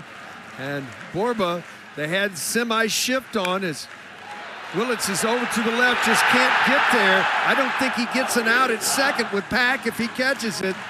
And Longhorns find a way to get it done again. It was Ashton Larson last night in the 10th. Tonight in the 10th, it's Casey Borba. And what do both of these walk-offs have in common? Oklahoma getting out to a 3-0 lead. Texas coming back late with a lot of help from erratic pitching from the OU. Yeah, you don't come back and win either one of these ball games without the base on balls.